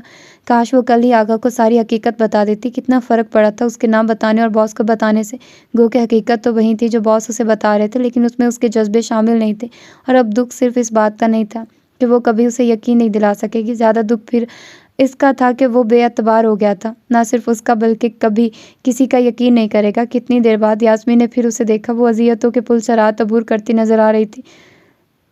تب اس نے بڑے خلوص سے مشورہ دیا، سنو، ایسا کرو، تم گھر چلی جاؤ۔ نہیں، وہ بنا چونکے خالی خالی نظروں سے دیکھنے لگی، اور اس سے پہلے کہ یاسمین اپنی بات دہراتی وہ ان کے سر پر آ کھڑا ہوا۔ یاسمین نے فوراً اپنی نظریں اسکرین پر جما دی، انداز سے ظاہر تھا کہ اس کی طرف دیکھنا نہیں چاہتی، اور وہ دیکھنا چاہتی تھی لیکن پلکیں اٹھ کر نہیں دی، اور وہ پتہ نہیں کیا سوچ کر آیا تھا۔ ایک نظر اس پر ڈال کر یاسمین سے پوچھنے لگا، کیا ہو رہا ہے؟ سر، یہ باس نے کچھ لیٹرز بھجوائے تھے۔ وہ اتنی بولڈ ہونے کے باوجود پتہ نہیں کیوں یاسمین بوکھلا گئی۔ اور یہ آپ کے ساتھ کون ہے؟ ربیہ سر، یہ چھٹی پر تھی، آج آئی ہیں۔ یاسمین نے پیپر ویٹ کے نیچے رکھے کاغذات میں جانے کیا تلاش کرتے ہوئے جواب دیا تو وہ ایک دم ٹیبل پر اپنے دونوں ہاتھ جما کر قدرے آگے جھکتا ہوا بولا، مس یاسمین ادھر دیکھیے۔ جی؟ یاسمین نے سٹپٹا کر دیکھا، لیکن پھر فوراً نظروں کا زاویہ بدل گیا تو وہ ذرا سا ہنس کر بولا، ڈرے نہیں، میں آپ کو کوئی نقصان نہیں پہنچا سکتا۔ نقصان تو وہ پہنچاتے ہیں جو بظاہر سادہ و معصوم نظر آتے ہیں۔ کیوں مس ربیہ؟ اچانک اس کی طرف مڑا، اور وہ جو اسے ہی دیکھ رہی تھی اس کی چبھتی ہوئی نظروں سے کٹ کر رہ گئی۔ اوکے، سی یو، وہ ایسے ہی چبھتے ہوئے لہجے میں کہہ کر چلا گیا تو یاسمین جھرجھری لے کر بولی، کہیں تم سچ مچ مر تو نہیں گئی؟ مرنا اپنے اختیار میں کہاں؟ اس کا انداز اور لہجہ کھویا کھویا تھا۔ ہائے! یاسمین بے حد حیران، پھر اس کی آنکھوں کے سامنے ہاتھ لہرا کر بولی، کون سی دنیا میں ہو؟ اسی دنیا کے رنگ دیکھ رہی ہوں۔ اس نے گہری سانس کھینچ کر اپنے اندر کی آزردگی کم کرنے کی کوشش کی، پھر ہلکے سے بڑبڑائی، thank you God for everything. پھر روزانہ تو وہ 3 بجے آفس سے نکل جاتی تھی، اس کے بعد باس کے گھر جانا ہوتا تھا، لیکن اس روز وہ 3 بجے کے بعد بھی بیٹھی رہی، کیونکہ اس کے خیال میں اب اس کا کام ختم ہو گیا تھا۔ 2-1 بار یاسمین نے ٹوکا بھی کہ اس کی چھٹی کا وقت ہو گیا، اور وہ بس ہوں ہاں کر کے رہ گئی۔ آخر یاسمین نے جھنجھلا کر پوچھا، کیا باس نے تمہارا ٹائم بڑھا دیا ہے؟ آخر تمہیں میرے بیٹھنے سے تکلیف کیا ہے؟ وہ چڑ کر بولی، لو، میں تو ایک بات پوچھ رہی ہوں، میری بلا سے قیامت تک یہیں بیٹھی رہو؟ یاسمین نے برا مان کر اس کی طرف رخ ہی موڑ لیا، تب احساس ہونے پر وہ فوراً اس کا بازو تھام کر بولی، سوری یار، اصل میں بس اس وقت مجھے نہیں چھیڑو ورنہ میں تمہارا حشر خراب کر دوں گی۔ یاسمین نے اس کی بات دوسرے انداز میں لوٹائی تو وہ ہنس پڑی، ٹھیک ہے، نہیں چھیڑوں گی، بس اتنا بتا دو، ناراض تو نہیں ہونا؟ یاسمین نے گھورنے پر اکتفا کیا، تب وہ اپنا بیگ اٹھا کر اٹھ کھڑی ہوئی، چلتی ہوں، باس سے کہوں گی میرا کہیں اور انتظام کر دے، تمہیں میرا وجود برداشت نہیں ہوتا؟ وہ کہتی ہوئی باہر نکلی تو سوچا بہت سے پوچھ لے کہ اب اس کے لیے کیا حکم ہے۔ ان کے کمرے میں آئی تو وہ موجود نہیں تھے اور ان کے پیے سے معلوم ہوا کہ وہ سائٹ پر گئے ہیں۔ تب اگلے دن پر ٹالتی ہوئی وہ باہر آ گئی، کیونکہ دھوپ میں شدت نہیں تھی لیکن گرمی عروج پر تھی اور آج تو اسے گھر جانا تھا۔ گھڑی پر نظر ڈالی، 3:30 ہو چکے تھے۔ پہلا خیال یہی آیا کہ جلدی جانے پر اماں ٹوکیں گی، لیکن اب وہ کیا کر سکتی تھی؟ کہیں ادھر ادھر بیٹھ کر تو وقت گزارنے سے رہی، لہٰذا مرجھک کر اسٹاپ کی طرف چل پڑی اور ابھی چند قدم ہی بڑھی تھی کہ آغا نے گاڑی اس کے بالکل قریب آن روکی اور باقاعدہ اتر کر بولا، آئیے ٹیچر، آج سے آپ کو لے جانے کی ذمہ داری میری۔ وہ اسے دیکھ کر ہی گھبرا گئی تھی، اس کی بات پر تو پریشان ہو گئی، بامشکل تھوک نگل کر بولی، نہیں میں چلی جاؤں گی، لیکن مجھے یہ اچھا نہیں لگے گا کہ میں تو گاڑی سے جاؤں اور میری ٹیچر، میں اپنے گھر جا رہی ہوں۔ اسے ٹوک کر بتانا پڑا، کیوں؟ میرا مطلب ہے یہ وقت تو آپ کا میرے اس لیے مخصوص ہوتا ہے، یہ آپ کے خیال میں اب مجھے ٹیچر کی ضرورت نہیں رہی؟ بظاہر کتنے ہلکے پھلکے انداز میں بات کر رہا تھا، لیکن وہ جانتی تھی اپنے اندر کیا آتش فشاں لیے کھڑا ہے اور وہ ہرگز بھی اس کا مقابلہ نہیں کر سکتی تھی۔ خود کو انتہائی بے بس محسوس کرتے ہوئے دور سے آتی بس کو دیکھنے لگی۔ تب اس کے لیے دروازہ کھولتے ہوئے وہ قدر تحکم سے بولا، بیٹھ جائیے، مجھے ابھی آپ کی ضرورت ہے، ٹیچر کی، جو مجھے دنیا کا سامنا کرنا سکھا سکے۔ لگتا تھا سارے حساب بے باک کر دے گا۔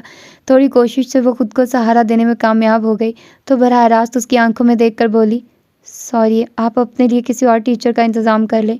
کہاں ملے گی ایسی ٹیچر جو مجھے میری آنکھوں میں دیکھ کر بات کرے؟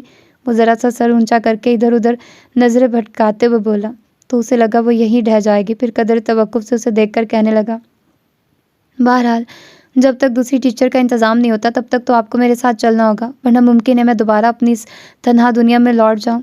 وہ سمجھ گئی کہ وہ ہرگز اسے نہیں بخشے گا، جب بھی ہتھیار ڈالتے ہوئے بولی، ٹھیک ہے آپ چلے، میں بھی آ رہی ہوں۔ آ رہی ہوں سے کیا مطلب؟ گاڑی میں بیٹھی ہے، ورنہ؟ وہ غالباً اس کا ہاتھ پکڑنا چاہتا تھا اور اس کا ارادہ بھانپ کر وہ خود ہی جلدی سے بیٹھ گئی۔ پھر اپنی طرف کا شیشہ اتارتے ہوئے پہلی بار اس نے غور کیا کہ گزرتے ہوئے لوگوں کی نظریں آغا کے بعد فوراً اس پر ٹھہرتی ہیں اور ان نظروں میں ترہم، تعصب، تمسخر اور جانے کیا کچھ ہوتا ہے۔ وہ کام کر رہ گئی، پتہ نہیں سب کیا سمجھ رہے تھے اور اسے کوئی پرواہ نہیں تھی۔ بہت اطمینان سے بیٹھا اور دھیمی رفتار سے ڈرائیو کرنے لگا۔ وہ سخت الجھن میں گرفتار ہو گئی، سمجھ میں نہیں آ رہا تھا قریب سے گزرتے ہوئے کتنے آوارہ لڑکوں نے اسے انتہائی واہیات ناموں سے پکارا، لیکن اس پر کوئی اثر نہیں ہوا، نہ ہی گاڑی کی سپیڈ بڑھائی۔ تب اندر ہی اندر جذبہ ہو کر وہ خود کلامی کے انداز میں بولی، اگر اسی رفتار سے چلتے رہے تو 5 تو راستے میں بچ جائیں گے۔ میں بھی یہی چاہتا ہوں، وہ اطمینان سے بولا، کیوں؟ کیونکہ آپ مجھے گھر سے نکلنے پر آمادہ کر چکی۔ اب یہ بتائیے ان لوگوں کو میں کیسے فیس کروں جو مجھے چونک کر دیکھتے ہیں، پھر مختلف ناموں سے پکارتے ہوئے گزر جا رہے ہیں؟ میرے خدا! وہ اس کا دکھ محسوس کر کے بے اختیار رو پڑی۔ ارے وہ ذرا سا ہنسا، یہ سب آپ کو تو کچھ نہیں کہہ رہے؟ بس کریں آغا، مجھے یہیں اتار دیں، وہ سسک کر بولی تو اس نے گاڑی ایک طرف کر کے روک دی۔ وہ یہی سمجھی اس کے اترنے کے لیے روکی ہے جب بھی دروازہ کھولنے لگے، لیکن اس نے ایک بار پھر اسی طرح اس کا ہاتھ اپنے ہاتھ میں جکڑ لیا اور قدرے رک کر تلخ لہجے میں بولا، دیکھ لیا آپ نے کیسے کیسے زخم لگاتے ہیں لوگ، لیکن خدا کی قسم ربیہ، کبھی کسی زخم سے اتنی ٹیس نہیں اٹھی جتنی ٹیس آپ کے لگائے ہوئے زخم سے اٹھی ہے۔ وہ ایک دم سناٹے میں آ گئی۔ میرے ساتھ اتنا بھیانک مذاق کیوں کیا آپ نے؟ اگر مجھے دوبارہ اسی اندھیر نگری میں دھکیلنا تھا تو میرے راستے میں چراغ کیوں جلائے؟ یا میں ہی حد درجہ نادان تھا جو ان چراغوں کی لو آپ کی آنکھوں میں دیکھ کر کچھ اور سمجھ بیٹھا؟ نہیں ربیہ، آپ کو کم از کم میرے ساتھ ایسا نہیں کرنا چاہیے تھا۔ وہ اسی طرح سناٹے میں تھی کہ آنکھوں میں ڈھیر سارا پانی جمع ہو کر پلکوں سے چھلکنے لگا تو وہ ایک دم خاموش ہو کر ہونٹ بھینچ گیا۔ کتنے لمحے چپ چاپ سے رکھ گئے اور پتہ نہیں شکستگی کے احساس نے اسے بولنے نہیں دیا یا اس کی حالت کے پیش نظر اس نے مزید کچھ کہنے کا ارادہ ترک کر دیا۔ اس پر سے نظریں ہٹا کر سیدھا بیٹھا تو گہری سانس کھینچ کر بولا، چلیں آپ کو گھر چھوڑ دوں، راستہ بتائیے۔ وہ جیسے ہوش میں آ گئی، اشارے سے گاڑی بیک کرنے کو کہا اور ہتھیلیوں سے آنکھیں رگڑ کر سامنے دیکھنے لگی۔ پھر تمام راستہ جہاں مڑنا ہوتا وہ اشارہ کر دیتی اور گھر کے سامنے بھی رکنے کا اشارہ کیا تو وہ بھی خاموشی سے اس کے اترنے کا انتظار کرنے لگا، لیکن اترنے سے پہلے اسے گواہی مل گئی، آئی ایم سوری آغا، میں نے کبھی سوچا بھی نہیں تھا کہ میری ذات کسی کی دل آزاری کا باعث بنے گی۔ آپ کو جو تکلیف ہوئی اس کے لیے میں کبھی خود کو معاف نہیں کروں گی۔ اس کے ساتھ ہی وہ اتر کر اندر چلی گئی۔ اس نے بہت خاموشی سے اسے جاتے ہوئے دیکھا، پھر گاڑی بیک کرتے ہوئے جانے کس خیال کے تحت بولا تھا، تھینک یو ربیہ، اور وہ بے حد مزمحل اور بہت ہاری ہوئی سی اندر آئی تھی۔ اماں ننھے عزیر کو گود میں لیے اسی کی زبان میں بول رہی تھی۔ وہ چپ چاپ دوسرے پلنگ پر بیٹھ کر انہیں دیکھنے لگی، جبکہ دھیان مسلسل اسی کی طرف تھا جو ایک اس کا غم دل میں بسا کر باقی سارے غموں سے بے پرواہ ہو گیا تھا۔ اور اچانک اسے لگا وہ پھر غلطی کر گئی ہے۔ ابھی بھی اس سے کہہ دیتی کہ اس کی آنکھوں میں جلتے چراغوں کی لو دیکھ کر جو وہ سمجھا وہی سچ ہے۔ ہائے تم کب آئی؟ نبیلہ نے اندر آتے ہوئے اسے دیکھ کر پوچھا تو وہ اپنے خیال سے چونک کر بولی، ابھی آئی ہوں، چائے پیو گی؟ اگر بنی ہوئی ہے تو دے دیں، بلکہ میں خود لے لیتی ہوں۔ وہ اٹھ کر کچن میں آ گئی۔ پتیلی میں چائے گرم تھی، وہ کپ میں ڈال کر وہیں بیٹھ گئی اور پھر سے اسے سوچنے لگی تو وہ جیسے سامنے آن کھڑا ہوا۔ آپ کریں گی مجھ سے شادی؟ اس نے زور سے آنکھیں بند کر کے دوبارہ کھولی، تب بھی وہ موجود تھا۔ جواب دے ربیہ، میرے ساتھ چل سکتی ہیں؟ اور خود کو مجبور و بے بس محسوس کرتے ہوئے اس نے منہ موڑا تھا۔ بالکل غیر اختیاری عمل تھا اور وہیں اس کے دل میں ترازو ہو گیا۔ جبھی تو کہہ رہا تھا، جب آپ میرا ساتھ نہیں دے سکتی تو سمجھ لیں کوئی نہیں دے سکتا، اور وہ ساری مسافتیں اس کے سامنے طے کر سکتی تھی، لیکن وہی اپنی کم مائگی کا احساس کہ وہ مڈل کلاس کی عام سی لڑکی پھر کچھ مسائل میں گھری ہوئی ہے اور اس کے والدین بھلا کہاں اسے اہمیت دیں گے۔ کاش وہ اسے بتا سکتی کہ اس نے اس کی طرف سے منہ نہیں موڑا تھا، بلکہ اپنی مجبوریاں، اپنی حیثیت اور کچھ مصلحتوں کو سوچتے ہوئے وہ منہ موڑنے پر مجبور ہوئی تھی۔ لیکن شاید اب تو وہ یقین بھی نہیں کرے گا۔ دکھ سے سوچتے ہوئے اس کی پلکیں نم ہو گئی تھی۔ پھر اگلے روز باس نے خود ہی اسے گھر جانے سے منع کر دیا۔ ان کا کہنا تھا کہ سنی چھٹیوں کے باعث اپنے والدین کے پاس چلا گیا، جبکہ آغا کو اب اس کی ضرورت نہیں رہی۔ پتہ نہیں وہ خود آغا کی طرف سے مطمئن ہو کر کہہ رہے تھے یا اس نے یہ بات کہلوائی تھی کہ اسے اس کی ضرورت نہیں رہی۔ وہ بہرحال نہ صرف ہرٹ ہوئی تھی بلکہ اسے بے حد دکھ بھی ہو رہا تھا۔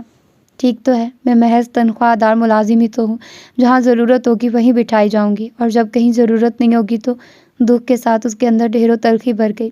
اس کا دل چاہا ایک بار باس سے یہ ضرور پوچھے کہ اس کام کے لیے آخر انہوں نے اسی کا انتخاب کیوں کیا تھا، کیا مجبوریاں اس کے چہرے پر لکھی تھی، لیکن وہ اتنی بھی مجبور نہیں تھی۔ کسی بھی طرح گھر کی گاڑی کو 2-3 مہینے مزید کھینچا جا سکتا تھا اور اس عرصے میں وہ کہیں اور جاب حاصل کرنے میں کامیاب ہو جاتی، لیکن پہلے ہی مقام پر باس نے اس کا گھیراؤ کر کے ایک طرح سے اسے کہیں اور جانے سے روک دیا تھا۔ آپ سمپل BA ہیں، کوئی تجربہ نہیں، نہ کوئی کام آتا ہے وغیرہ وغیرہ، اور وہ یہی الجھ رہی تھی کہ آخر اس کا گھیراؤ کیوں کیا گیا۔ شاید اس لیے کہ میں شکل ہی سے بزدل اور کم ہمت نظر آتی ہوں۔ اپنا نقصان ہونے پر کوئی سوال اٹھانے کا حوصلہ نہیں مجھ میں۔ کرسی کی بیک پر سے ٹکائے وہ دھیرے دھیرے بول رہی تھی۔ غالباً اسے اتنا بھی ہوش نہیں تھا کہ وہ اس وقت کہاں ہے اور یاسمین کتنی دیر سے اسے نوٹ کر رہی تھی۔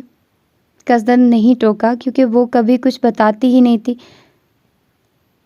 لیکن اب اس کی خود کلامی سن کر خاموش نہیں رہ سکی۔ اپنے بارے میں تمہاری رائے بالکل ٹھیک ہے، شکل ہی سی بزدل اور کم ہمت نظر آتی ہو، یاسمین نے قدرے جلے بھنے انداز میں کہا تو وہ ذرا سی گردن موڑ کر اسے دیکھنے لگی۔ مجھے تم سے کوئی ہمدردی نہیں ہے، اس لیے کہ تم کسی کو اپنا نہیں سمجھتی۔ کیا مطلب ہے تمہارا؟ وہ سیدھی ہو بیٹھی۔ ٹھیک کہہ رہی ہوں میں، اتنے مہینوں کے ساتھ کے باوجود تم اجنبی بنی ہوئی ہو۔ اگر تمہارے خیال میں تمہارے کسی کام نہیں آ سکتی تب بھی کہہ لینے سے کم از کم دل کا بوجھ تو ہلکا ہی ہو جاتا ہے۔ یا تو تم میرے سامنے پریشان ہونا چھوڑ دو یا صاف بتاؤ کہ تمہارا پرابلم کیا ہے۔ یاسمین غالباً بھری بیٹھی تھی، باقاعدہ اس کی کلاس لے ڈالی۔ کبھی روتی شکل بنا کر بیٹھ جاتی ہو، کبھی گمسم، اور دھیان تو تمہارا مسلسل کہیں اور رہتا ہے۔ اگر اس طرح کام کرو گی تو بہت جلد تمہاری چھٹی ہو جائے گی، سمجھی تم؟ جی نہیں، باس تو میرے کام کی تعریف کر رہے تھے۔ جناب، اسے اپنی نہیں میری تعریف سمجھو اور دعائیں دو مجھے کہ تمہارا سارا غلط صحیح کر کے بھیجتی ہوں۔ وہ پھر ایک دم خاموش ہو کر یاسمین کو دیکھنے لگی تو وہ تب کر بولی، بس ایک تو تم پل میں حواس کھو بیٹھتی ہو، ذرا سا اور بولوں گی تو رونے لگو گی۔ کچھ انسان بنو ربیہ، اگر کسی مجبوری کے تحت گھر سے نکلی ہو تو حالات کا مقابلہ کرنا سیکھو۔ ہمیشہ سے سوچ کر ہتھیار ڈال دینا کہ میں تو ہوں ہی بزدل اور کم ہمت عقل مندی نہیں ہے۔ اس نے اسی خاموشی سے سر جھکا لیا تو یاسمین کو غصے کے باوجود اس پر رحم آ گیا۔ کچھ نرم پڑ کر اس کا ہاتھ تھامتے ہوئے بولی، اگر تمہارے ساتھ کسی نے زیادتی کی ہے تو مجھے بتاؤ، ایمان سے سر توڑ دوں گی اس کا۔ نہیں تو میرے ساتھ کون زیادتی کرے گا بھلا؟ ہاں، تمہیں دیکھ کر تو سب کی پدرانہ شفقت جاگ اٹھتی ہے۔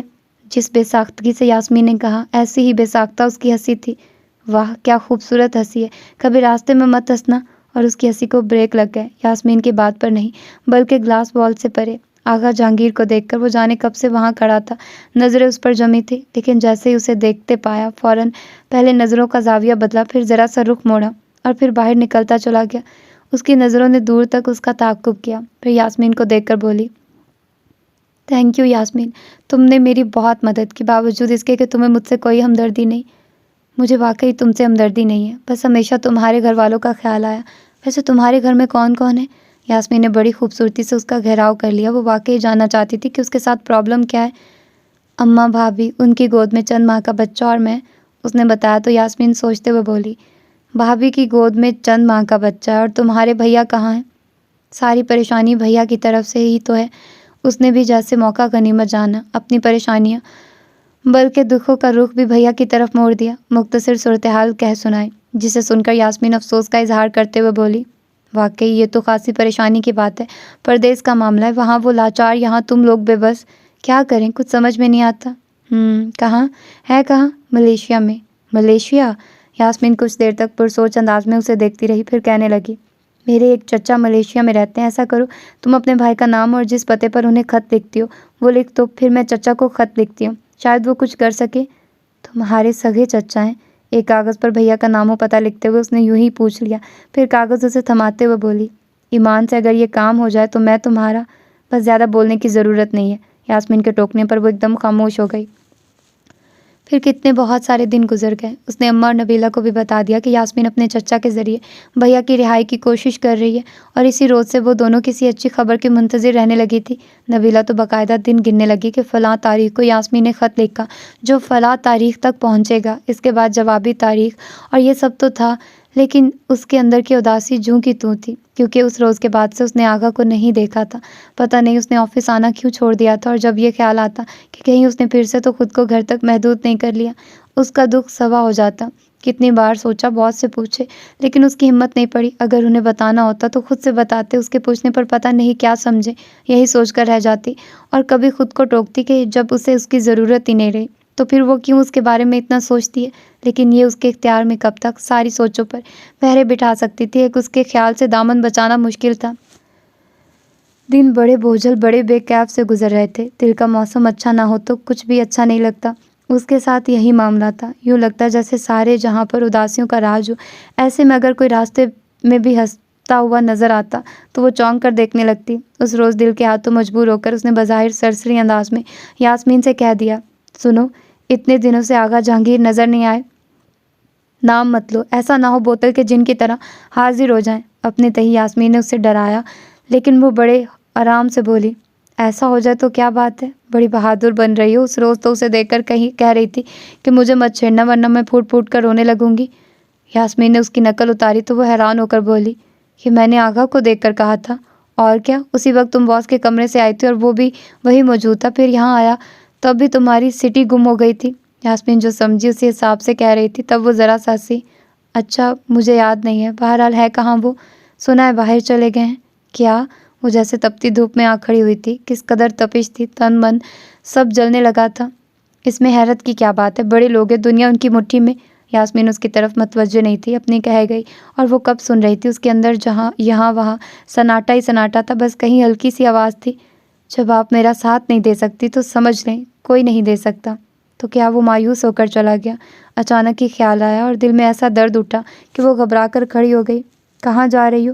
یاسمین نے اسی مصروف انداز میں پوچھا۔ اس نے کوئی جواب نہیں دیا اور وہاں سے نکل کر واش روم میں آ گئی۔ بس تنہا ہونے کی دیر تھی، آنکھوں کے پیمانے یوں چھلکے کہ اسے بند باندھنا مشکل ہو گیا۔ کتنی دیر تک وہ مسلسل ہتھیلیوں سے آنکھیں رگڑتی رہی، پھر واش بیسن کا نل کھول کر پانی کے چھینٹے مارے، آنسو رکنے کا نام نہیں لے رہے تھے، یوں لگ رہا تھا اپنے ساتھ اسے بھی بہا لے جائیں گے۔ بڑی مشکل سے اس نے خود پر قابو پایا، پھر آئینے میں دیکھا، آنکھیں سرخ ہو رہی تھی اور ایسی حالت میں یاسمین کا سامنا کرنا اور مشکل لگ رہا تھا۔ مختلف بہانے سوچتی ہوئی واپس آئی تو یاسمین موجود نہیں تھی۔ اس نے شکر کا سانس لیا اور جلدی سے ایک کاغذ پر اپنی اچانک طبیعت خرابی کی چند لائنیں گھسیٹ کر اس کے پیپر ویٹ کے نیچے دبایا، پھر بیگ اٹھا کر باہر نکل آئی۔ گھر میں داخل ہوئی تو ماحول کا رنگ روزانہ سے مختلف نظر آیا۔ نبیلہ برآمدے میں کھڑی عزیر کو ہاتھوں پر اچھالتے ہوئے اس کے ساتھ خود بھی کھلکھلا کر ہنس رہی تھی، اور اماں کچن میں غالباً سوجی بھون رہی تھی جس کی مہک پورے آنگن میں پھیلی تھی، اور وہ ذہنی طور پر اتنی اپسیٹ تھی کہ خود سے کچھ قیاس نہیں کر سکی۔ نبیلہ کے قریب آئی اور اس سے پہلے کہ کچھ پوچھتی وہ اسے دیکھ کر تشویش سے بولی، تمہیں کیا ہوا ہے؟ میری طبیعت ٹھیک نہیں ہے، اس نے کہتے ہوئے بے اختیار ہتھیلیوں سے آنکھیں ڈھانپ لی جو سارے راز افشا کر دیتی تھی۔ آؤ اندر چل کر لیٹو۔ نبیلہ نے عزیر کو ایک بازو میں لیا اور دوسرا ہاتھ اس کے کندھے پر رکھ کر اندر لے آئے تو اس نے بیٹھتے ہی پوچھا، اماں کہاں ہیں؟ حلوہ بنا رہی ہیں۔ آج کوئی خاص دن ہے کیا؟ ہمارے لیے تو خاص ہی ہے۔ نبیلہ کی شوخی پھر لوٹ آئی، فوراً لفافہ لا کر اس کے ہاتھ میں تھما دیا۔ وہ سمجھ گئی بھیا کا خط ہے، نکال کر پڑھنے لگی۔ انہوں نے لکھا تھا کہ ایک نیک دل پاکستانی کی مدد سے وہ رہا ہو گئے ہیں اور ابھی فی الحال اسی کے ساتھ وہ رہے ہیں۔ گو کہ ابھی بھی ان کا قیام غیر قانونی ہے، لیکن بہت جلد وہ اسی شخص کی مہربانی اور کوشش سے وہی کا پاسپورٹ بنوا لیں گے۔ اس کے بعد وہ جب تک چاہیں وہاں رہ سکتے ہیں، اور بہت زیادہ عرصہ تو نہیں، پھر بھی 1-2 سال ضرور رہیں گے۔ پھر ان سب کو تسلی دی تھی کہ اب ان کی طرف سے پریشانی کی کوئی بات نہیں ہے، اور یہ کہ ملازمت ملتے ہی خرچ کے لیے رقم بھیج دیں گے۔ اور واقعی یہ خوشی کی بات تھی۔ نبیلہ کھلکھلا رہی تھی۔ اماں میٹھا بنانے میں لگی تھی، اور وہ کیا کرے؟ جس کا دل ابھی بھی خاموش تھا خط بند کر کے دوبارہ لفافے میں رکھا، پھر نبیلہ کو دیکھ کر بامشکل مسکرا سکی۔ مبارک ہو بھابھی، اللہ نے بڑا کرم کیا ہے۔ تبھی اماں حلوہ لیے اندر چلی آئی۔ اسے دیکھا تو تعجب سے پوچھا، تم اتنی جلدی کیسے آ گئی؟ طبیعت ٹھیک نہیں لگ رہی تھی۔ چلو اچھا ہوا آ گئی۔ بھائی کا خط پڑھا تم نے؟ اماں کس قدر خوش نظر آ رہی تھی۔ اس نے گہری سانس کے ساتھ ہاں کہا، پھر ان کے ہاتھ سے پلیٹ لے کر ایک چمچ منہ میں ڈالا اور پلیٹ نبیلہ کو تھما کر لیٹ گئی۔ بخار ہو رہا ہے کیا؟ اماں نے تشویش ظاہر کی۔ ہاں کچھ ایسا ہی لگ رہا ہے۔ ابھی تو ڈاکٹر ہوگا، دوا لے آؤں کیا؟ نہیں شام میں دیکھیں گے، بس اب میں سو رہی ہوں، وہ کہتی ہوئی کروٹ بدل گئی۔ تھکا ہوا ذہن تھا، پھر آنکھیں بھی بھاری ہو رہی تھی۔ جب ہی جلدی نیند آ گئی۔ پھر شام سے پہلے ہی یاسمین کے آنے پر اماں نے اسے اٹھا دیا۔ اس وقت اس کا جسم بری طرح تپ رہا تھا، شاید اندر کی تپش نے باہر کی راہ دیکھ لی تھی۔ چہرہ بھی سرخ ہو رہا تھا، اور یاسمین جانے کیا سوچ کر اور کس موڈ میں آئی تھی، اسے دیکھ کر واقعی پریشان ہو گئی۔ تمہیں اچانک کیا ہو جاتا ہے؟ صبح تو اچھی بھلی تھی۔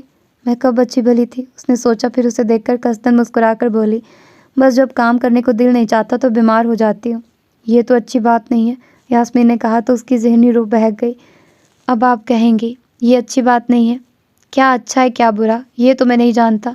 وہ اسی کی بات یاد کرتے ہوئے بے دھیانی میں دہرا رہی تھی کہ یاسمین اس کے جانتا کہنے پر زور سے ہنسی، اور اس کے چونک کر دیکھنے پر معنی خیز مسکراہٹ کے ساتھ پوچھا، یہ تم جانتا کب سے ہو گئی؟ جانتا؟ وہ اپنی بات پر غور کرتے ہوئے بولی، رانجھا رانجھا کر دی میں، آپ ہی رانجھا ہو گئی۔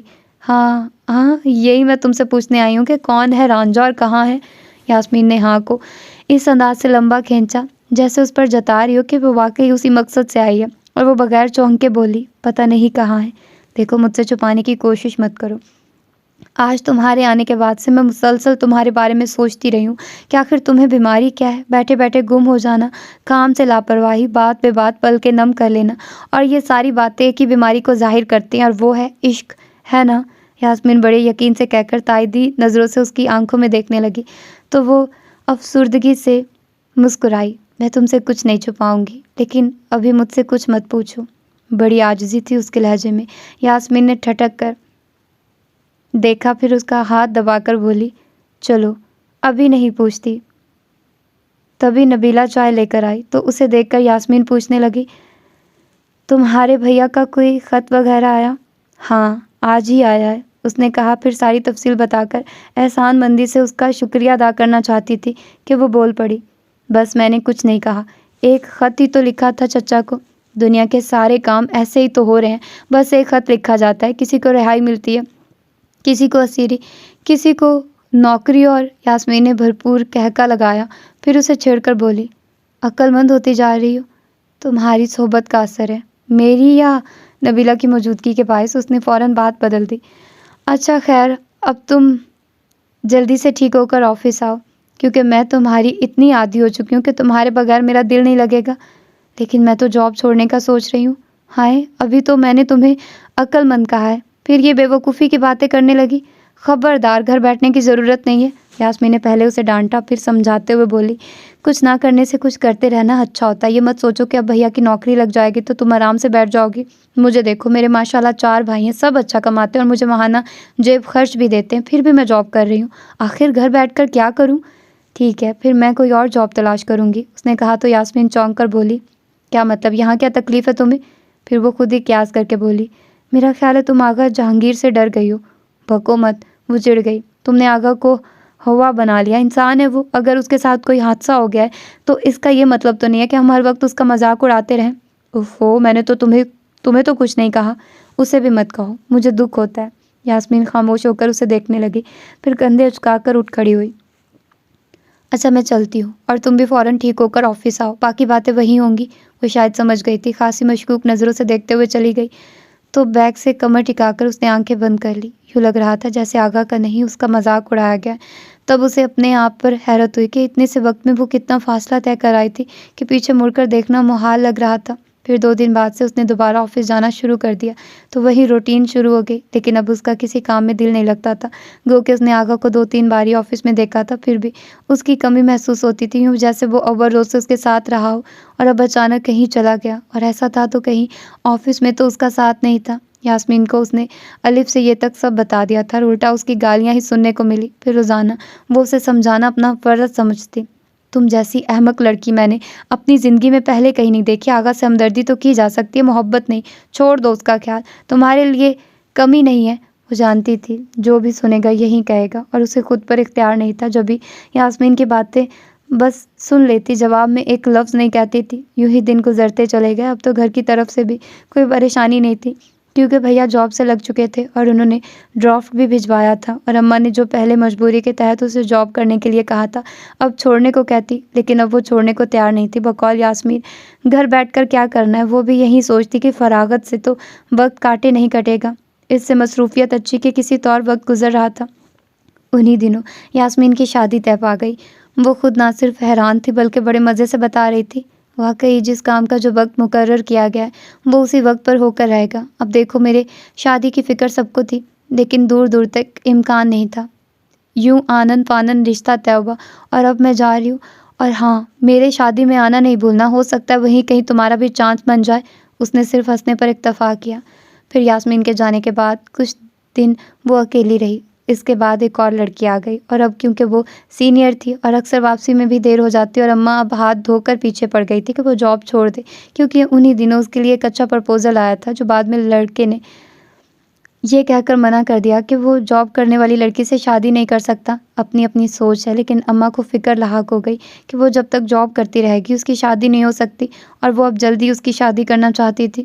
ادھر بھیا کے خطوں میں بھی یہی تذکرہ ہونے لگا تھا، جس سے وہ پریشان ہو گئی۔ اس وقت بھی وہ کچھ ایسی پریشان سوچوں میں گھری تھی کہ برابر بیٹھی لڑکی نے اسے مخاطب کر کے کہا، ربیہ آپ کا فون ہے؟ میرا؟ وہ حیران ہوئی اور پریشان بھی، کیونکہ گھر سے کبھی فون نہیں آیا تھا۔ فطری طور پر کچھ اندیشوں میں گھر کر ریسیور تھاما، پھر پہلے دل ہی دل میں الہی خیر کہنے کے بعد ہیلو کہا۔ ہیلو ربیہ، کیسی ہیں آپ؟ لگتا تھا مدتوں سے سماتے اسی ایک آواز کو سننا چاہتی ہیں۔ بےحد ڈھیلے ڈھالے انداز میں اس نے سر بیگ سے ٹکا لیا اور رک کر بولی، السلام علیکم آغا، آپ کیسے ہیں؟ ارے آپ نے پہچان لیا، ورنہ میں تو سمجھا تھا۔ ہمیشہ سے مختلف اس کا لہجہ خوشگوار تھا، اور جانے کی بات ادھوری چھوڑ گیا۔ اس کا دل چاہا پوچھے کیا سمجھے تھے آپ، لیکن خاموش رہی، اور اس نے بھی کچھ دیر غالباً اس کے اس سوال کا انتظار کیا، پھر کہنے لگا، میں نے آپ کو اس لیے فون کیا کہ کل میری برتھ ڈے ہے اور آپ کو آنا ہے، اور اگر میں نہ آ سکوں ہر صورت آنا ہے، سمجھیے آپ۔ اس نے فوراً ٹوک کر تحکم سے کہا اور فون بند کر دیا۔ تو وہ کتنی دیر تک اس کے لہجے پر غور کرتی رہ گئی۔ سمجھ میں نہیں آیا کہ اسے کس حیثیت سے بلایا ہے۔ اس رات کتنی دیر تک اسے نیند نہیں آئی۔ خود اپنی بے خبری پر حیران تھی کہ نہ اسے آغا کے باہر جانے کا پتہ چلا تھا، اور اب یہ بھی معلوم نہیں تھا کہ وہ کب آیا ہے۔ اگر آج وہ فون نہ کرتا تو ابھی بھی بے خبر ہی رہتی۔ حالانکہ کوئی دن ایسا نہیں گزرا تھا جس میں اس کا خیال نہ آیا ہو، اور ہر رات وہ اس کے تصور سے باتیں کرتے سوتی تھی۔ پھر اس کے جانے اور آنے سے بے خبر کیوں رہی؟ مجھے کیا فرق پڑتا ہے، وہ کہیں بھی رہے، میری گرفت صرف اس کی پرچھائی پر ہے، اس نے خود سے کہا تھا۔ اگلے دن وہ صبح اماں سے کہتی ہوئی آئی تھی کہ آج وہ دیر سے آئے گی، کیونکہ اس کی برتھ ڈے میں جانا طے تھا، اور سارا دن وہ اسے دیکھنے کے لیے گفٹ سوچتی رہی، لیکن کچھ سمجھ میں نہیں آیا، کیونکہ اپنی حیثیت کا تعین نہیں کر پائی تھی، اور اس نے بھی واضح نہیں کیا تھا دوست، ملازم یا ٹیچر۔ بہرحال آف ٹائم کے بعد بھی وہ کتنی دیر تک آفس میں بیٹھی رہی۔ جب شام کے سائے اترنے لگے تب اس کے گھر کی طرف جاتے ہوئے اس کے دل نے جیسے پہلی بار دھڑکنا سیکھا۔ وہ نہیں جانتی تھی اس کا رویہ کیسا ہوگا، اور اس نہج پر اس نے سوچا بھی نہیں تھا، بس اسے تو یوں لگ رہا تھا جیسے کسی کھوئے ہوئے راستے کا نشان مل گیا۔ لیکن جب اس کے گھر کے باہر گاڑیوں کی لمبی قطار دیکھی تب وہ ٹھٹک کر رک گئی، بنگلے پر نظر ڈالی، برقی کمکموں سے جگمگا رہا تھا۔ بڑے لوگوں اور اتنی بڑی تقریب میں بھلا اس کا کیا کام، یہی سوچتے ہوئے وہ شش و پنج میں پڑ گئی۔ اگر اسے انتظار ہوتا تو انتظار میں ملتا، جبکہ کھلے گیٹ کے راستے پر نظر ڈالتے ہوئے اس کی آنکھیں دھندلا گئی۔ پھر اس نے اپنے قدم واپسی کے لیے موڑ لیے، تبھی سنی بھاگتا ہوا اس کے پاس آیا۔ ٹیچر، وہ اس کے معصوم پکار پر رک گئی اور پلکیں جھپک کر آنکھوں کی دھند صاف کرنے لگی۔ ٹیچر، میں آپ کا انتظار کر رہا تھا، ماما نے کہا تھا آپ ضرور آئیں گی، سنی نے سادگی سے کہا۔ تو اس نے ایک نظر گیٹ کے اندر ڈال کر پوچھا، تمہارے ماما کہاں ہیں؟ اندر ہیں، آپ آئیے نا۔ سنی اس کا ہاتھ پکڑ کر کھینچنے لگا تو وہ جیسے اس ننھی سی طاقت سے کھینچی چلی آئے۔ ہال کمرے میں داخل ہوتے ہی سنی یہ کہتا ہوا بھاگ گیا کہ میں ماما کو بلاتا ہوں، اور وہ اتنے لوگوں اور اتنی سج دھج دیکھ کر پریشان ہو گئی۔ سچ مچ رنگ و بو کا سیلاب تھا۔ ایکسکیوز می، عقب سے کسی نے غالباً اسے راستے سے ہٹنے کے لیے کہا تو وہ دروازے سے ہٹ کر دیوار کے ساتھ چلتی ہوئی کونے میں آ کھڑی ہوئی اور متلاشی نظروں سے ادھر ادھر دیکھنے لگی۔ اتنے لوگوں کے باوجود بے ہنگم شور نہیں تھا، ہلکی ہلکی ہنسی، ہلکی ہلکی آوازیں، اور وہ جسے ڈھونڈ رہی تھی اس کی آواز کی بازگشت کہیں اندر سے ابھری تھی۔ ایک عمر شور اور ہنگاموں میں گزری، اور جیسا کہ آپ نے کہا تھا کہ رنگینیوں میں کھو کر انسان تھینک یو گاڈ کہنا بھول جاتا ہے، تو میں بھی بھولا رہا۔ یاد اس وقت آیا جب سب ساتھ چھوڑ گئے، اور وہ سوچنے لگی کہ یہ سب دوبارہ اس کی محفل میں کیسے شریک ہو گئے۔ وہ تو بہت تنہا ہو گیا تھا۔ پھر ایک جگہ اس کی نظریں ٹھہر گئی اور دل میں ہلکا ہلکا درد کروٹیں لینے لگا، شاید اس لیے کہ وہ اس سے بہت دور ہو گیا تھا۔ سرجری کے بعد اس کے چہرے پر کوئی ہلکا سا نشان بھی نہیں تھا، اور وہ اسے اس کی آنکھوں اور انداز سے پہچان رہی تھی۔ ساتھ ہی بہت آہستہ آہستہ اس کے قدم دروازے کی طرف اٹھنے لگے، اور ادھر ادھر سے آتی آوازیں اس کے درد میں اضافہ کر رہی تھی۔ آغا کو دیکھا، پہلے سے زیادہ ہینڈسم۔ چھٹیوں کے باعث سنی اپنے والدین کے پاس چلا گیا، اور آغا کو اب آپ کی ضرورت نہیں رہی، باس نے کہا تھا، اور اس وقت بھی اسے دکھ ہوا تھا، اور اب تو یقین بھی ہو گیا تھا کہ واقعی اسے اس کی ضرورت نہیں رہی۔ اپنے حلقے میں کس قدر خوش اور مگن نظر آ رہا تھا۔ دروازے تک آتے آتے وہ بری طرح بکھر گئی تھی۔ پھر جلدی سے باہر نکل کر آیا اور ستون کی آڑ میں رک کر اپنی آنکھیں صاف کرنے لگی، لیکن دھند چھٹنے کا نام نہیں لے رہی تھی۔ تب وہ ایسی ہی دھندائی آنکھوں سے چل پڑی، گیٹ سے نکل کر گاڑیوں کے درمیان سے راستہ تلاش کرتی ہوئی روڈ تک آئی تو قدموں کی رفتار تیز کر دی۔ ایک طویل مدت بعد یوں لگا تھا جیسے سب اس کے تعاقب میں چلے آ رہے ہوں۔ وہ سچ مچ بھاگنے لگی، لگا یہ پیر لڑکھڑا گیا، اور سنبھلتے سنبھلتے بھی وہ گر گئی۔ پکی سڑک تھی، ہتھیلیاں چھل گئی اور گھٹنوں میں الگ چوٹ آئی تھی۔ اٹھنے کی کوشش کی لیکن کامیابی نہیں ہوئی۔ انتہائی بے بسی کے عالم میں ادھر ادھر دیکھا، کسی کو مدد کے لیے پکارے، تبھی ایک گاڑی قریب آن رکی۔ بیچ سڑک پر بیٹھی وہ اپنی حالت پر کڑتی ہوئی جلدی سے دوپٹہ ٹھیک کرنے لگی کہ وہ گاڑی سے اتر کر اس کے قریب پنجوں پر بیٹھتے ہوئے بولا، دیکھ لیا مجھ سے بھاگنے کا نتیجہ؟ اس نے چونک کر سر اونچا کیا اور اسے دیکھ کر جانے کیوں سہم سی گئی۔ اب کیوں ڈرتی ہو؟ اب تو میں خوفناک نہیں ہوں۔ وہ پتہ نہیں کیا کہنا چاہتا تھا۔ وہ ہونٹ بھینچ کر اٹھنے کی کوشش کرنے لگی، تب اس سے پہلے کہ وہ کھڑا ہوا اور اس کی کلائی تھام کر اسے اٹھا دیا۔ پھر گاڑی کا دروازہ کھول کر بولا، مجھے پتا ہے تم میرے بغیر چل سکتی ہو، لیکن میں تمہارے بغیر نہیں چل سکتا۔ وہ اسے بازو سے تھام کر گاڑی میں دھکیلتا ہوا اتنے آرام سے کہہ گیا۔ وہ ششدر اسے دیکھے گئی جو اس کی طرف کا دروازہ بند کر کے اب سامنے سے چکر کاٹ کر ڈرائیونگ سیٹ کی طرف آ رہا تھا۔ پھر اس کے برابر بیٹھا تو ایک نظر اس پر ڈال کر پوچھنے لگا، اس طرح کیوں چلی آئی مجھ سے ملے بغیر؟ آپ کو کیا فرق پڑتا ہے؟ وہ قدرے روٹھے لہجے میں کہہ کر رخ موڑ گئی۔ پھر وقوف لڑکی، اگر فرق نہیں پڑتا تھا تو تمہارے پیچھے کیوں بھاگا چلا آتا؟ ادھر دیکھو میری طرف۔ وہ اس طرح بات کر رہا تھا جیسے ہمیشہ سے اس کے ساتھ اتنا ہی فرینک رہا۔ وہ اسی طرح بیٹھی رہی۔ دل کا عجیب عالم تھا اور سمجھ میں نہیں آ رہا تھا کیا کرے۔ سنو، کیا تم مجھ سے خفا ہو؟ قدر توقف سے اس نے اس انداز میں پوچھا جیسے اگر وہ ہاں کہہ دے گی تو اسے بہت دکھ ہوگا، اور اب وہ اسے دکھ نہیں دے سکتی تھی۔ اس کی طرف دیکھ کر بولی، نہیں، میں کبھی آپ سے خفا نہیں ہو سکتی۔ وہ کچھ دیر تک اس کے چہرے پر نظریں جمائے بیٹھا رہا، پھر دھیرے سے اس کا ہاتھ تھام کر پہلے ایک نظر آسمان پر ڈالی، پھر اسے دیکھ کر دل نشیں مسکراہٹ کے ساتھ بولا، thank you God and thank you Rabia. اس کے ساتھ ہی اس نے گاڑی اس کے گھر جانے والے راستے پر ڈال دی۔ آپ مہمانوں کو چھوڑ کر آ گئے اور یہ اچھی بات نہیں ہے، اور جو تم مجھے چھوڑ کر جا رہی تھی یہ اچھی بات ہے؟ وہ محظوظ مسکراہٹ ہونٹوں پر دبا کر بولا تو سر جھکا کر رہ گئی، اور قدرے توقف کے بعد وہ کہنے لگا، پتہ ہے اس وقت تم نے مجھے کتنا مایوس کیا ہے۔ میں شدت سے تمہارا منتظر تھا، تمہاری راہوں میں پھول بچھانا چاہتا تھا، اور تم ایسی ہی آفس سے تھکی آری اٹھ کر چلی آئی۔ ذرا حلیہ دیکھو اپنا۔ اس حلیے میں تمہیں اپنی مہمان خاص کے طور پر متعارف کراتا تو سوچو لوگ کیسی کیسی شکلیں بناتے اور کیسی کیسی نظروں سے دیکھتے تو آپ کو۔ ایک منٹ، وہ جانے کیا کہنے جا رہی تھی کہ وہ فوراً ٹوک کر بولا، کوئی بات کہنے سے پہلے اس وقت کو یاد کر لو جب لوگ میرا تمسخر اڑاتے اور مجھے مختلف ناموں سے پکارتے ہوئے گزر رہے تھے۔ اس وقت بتاؤ تم کیوں روئی تھی؟ جی؟ وہ قدر الجھ کر دیکھنے لگی تو وہ ایک نظر اس پر ڈال کر بولا، میں بتاتا ہوں، تمہیں میرے دکھ نے رلایا تھا، تم سے میری اذیت برداشت نہیں ہوئی تھی، اور اسی وقت میں نے جان لیا تھا کہ میرے دکھ کو سینے سے لگا کر تم بہت زیادہ عرصہ مجھ سے منہ نہیں موڑ سکتی۔ تمہیں لوٹ کر میرے پاس آنا تھا، اور اس سے پہلے کہ تم آتی میں سرجری کے لیے باہر چلا گیا، صرف تمہاری خاطر کہ اپنے ساتھ ساتھ میں تمہیں اذیت میں نہیں دیکھ سکتا تھا۔ لوگ میرا مذاق اڑاتے اور روتی تم، اور ربیہ میں ہمیشہ تو تمہاری آنکھوں میں آنسو نہیں دیکھ سکتا تھا۔ قدر توقف کے بعد پھر کہنے لگا، بہرحال جیسے تم نے میرے دکھ کو محسوس کیا تو ابھی لوگوں کے رویے سے تمہیں جو دکھ ہوتا وہ مجھے مار ڈالتا۔ نہیں ربیہ، میں ہرگز کسی کو تمہاری طرف ایسی نظر نہیں ڈالنے دوں گا جس میں تمہارے لیے تحقیر کا ہلکا سا شائبہ بھی ہو۔ البتہ رشک و حسد پر میں پہرے نہیں بٹھا سکتا، سمجھی تم؟ اور وہ سب سمجھ گئی تھی، یہ بھی کہ اس نے کس حیثیت سے اسے بلایا تھا، اور اس لحاظ سے تو واقعی اس کا حلیہ ٹھیک نہیں تھا۔ اور سنو، وہ اس کے گھر کے سامنے گاڑی روک کر بولا، ابھی تمہیں دوبارہ میرے ساتھ چلنا ہے؟ اس وقت اس نے قدرے گھبرا کر پر پھیلاتی تاریکی کو دیکھا۔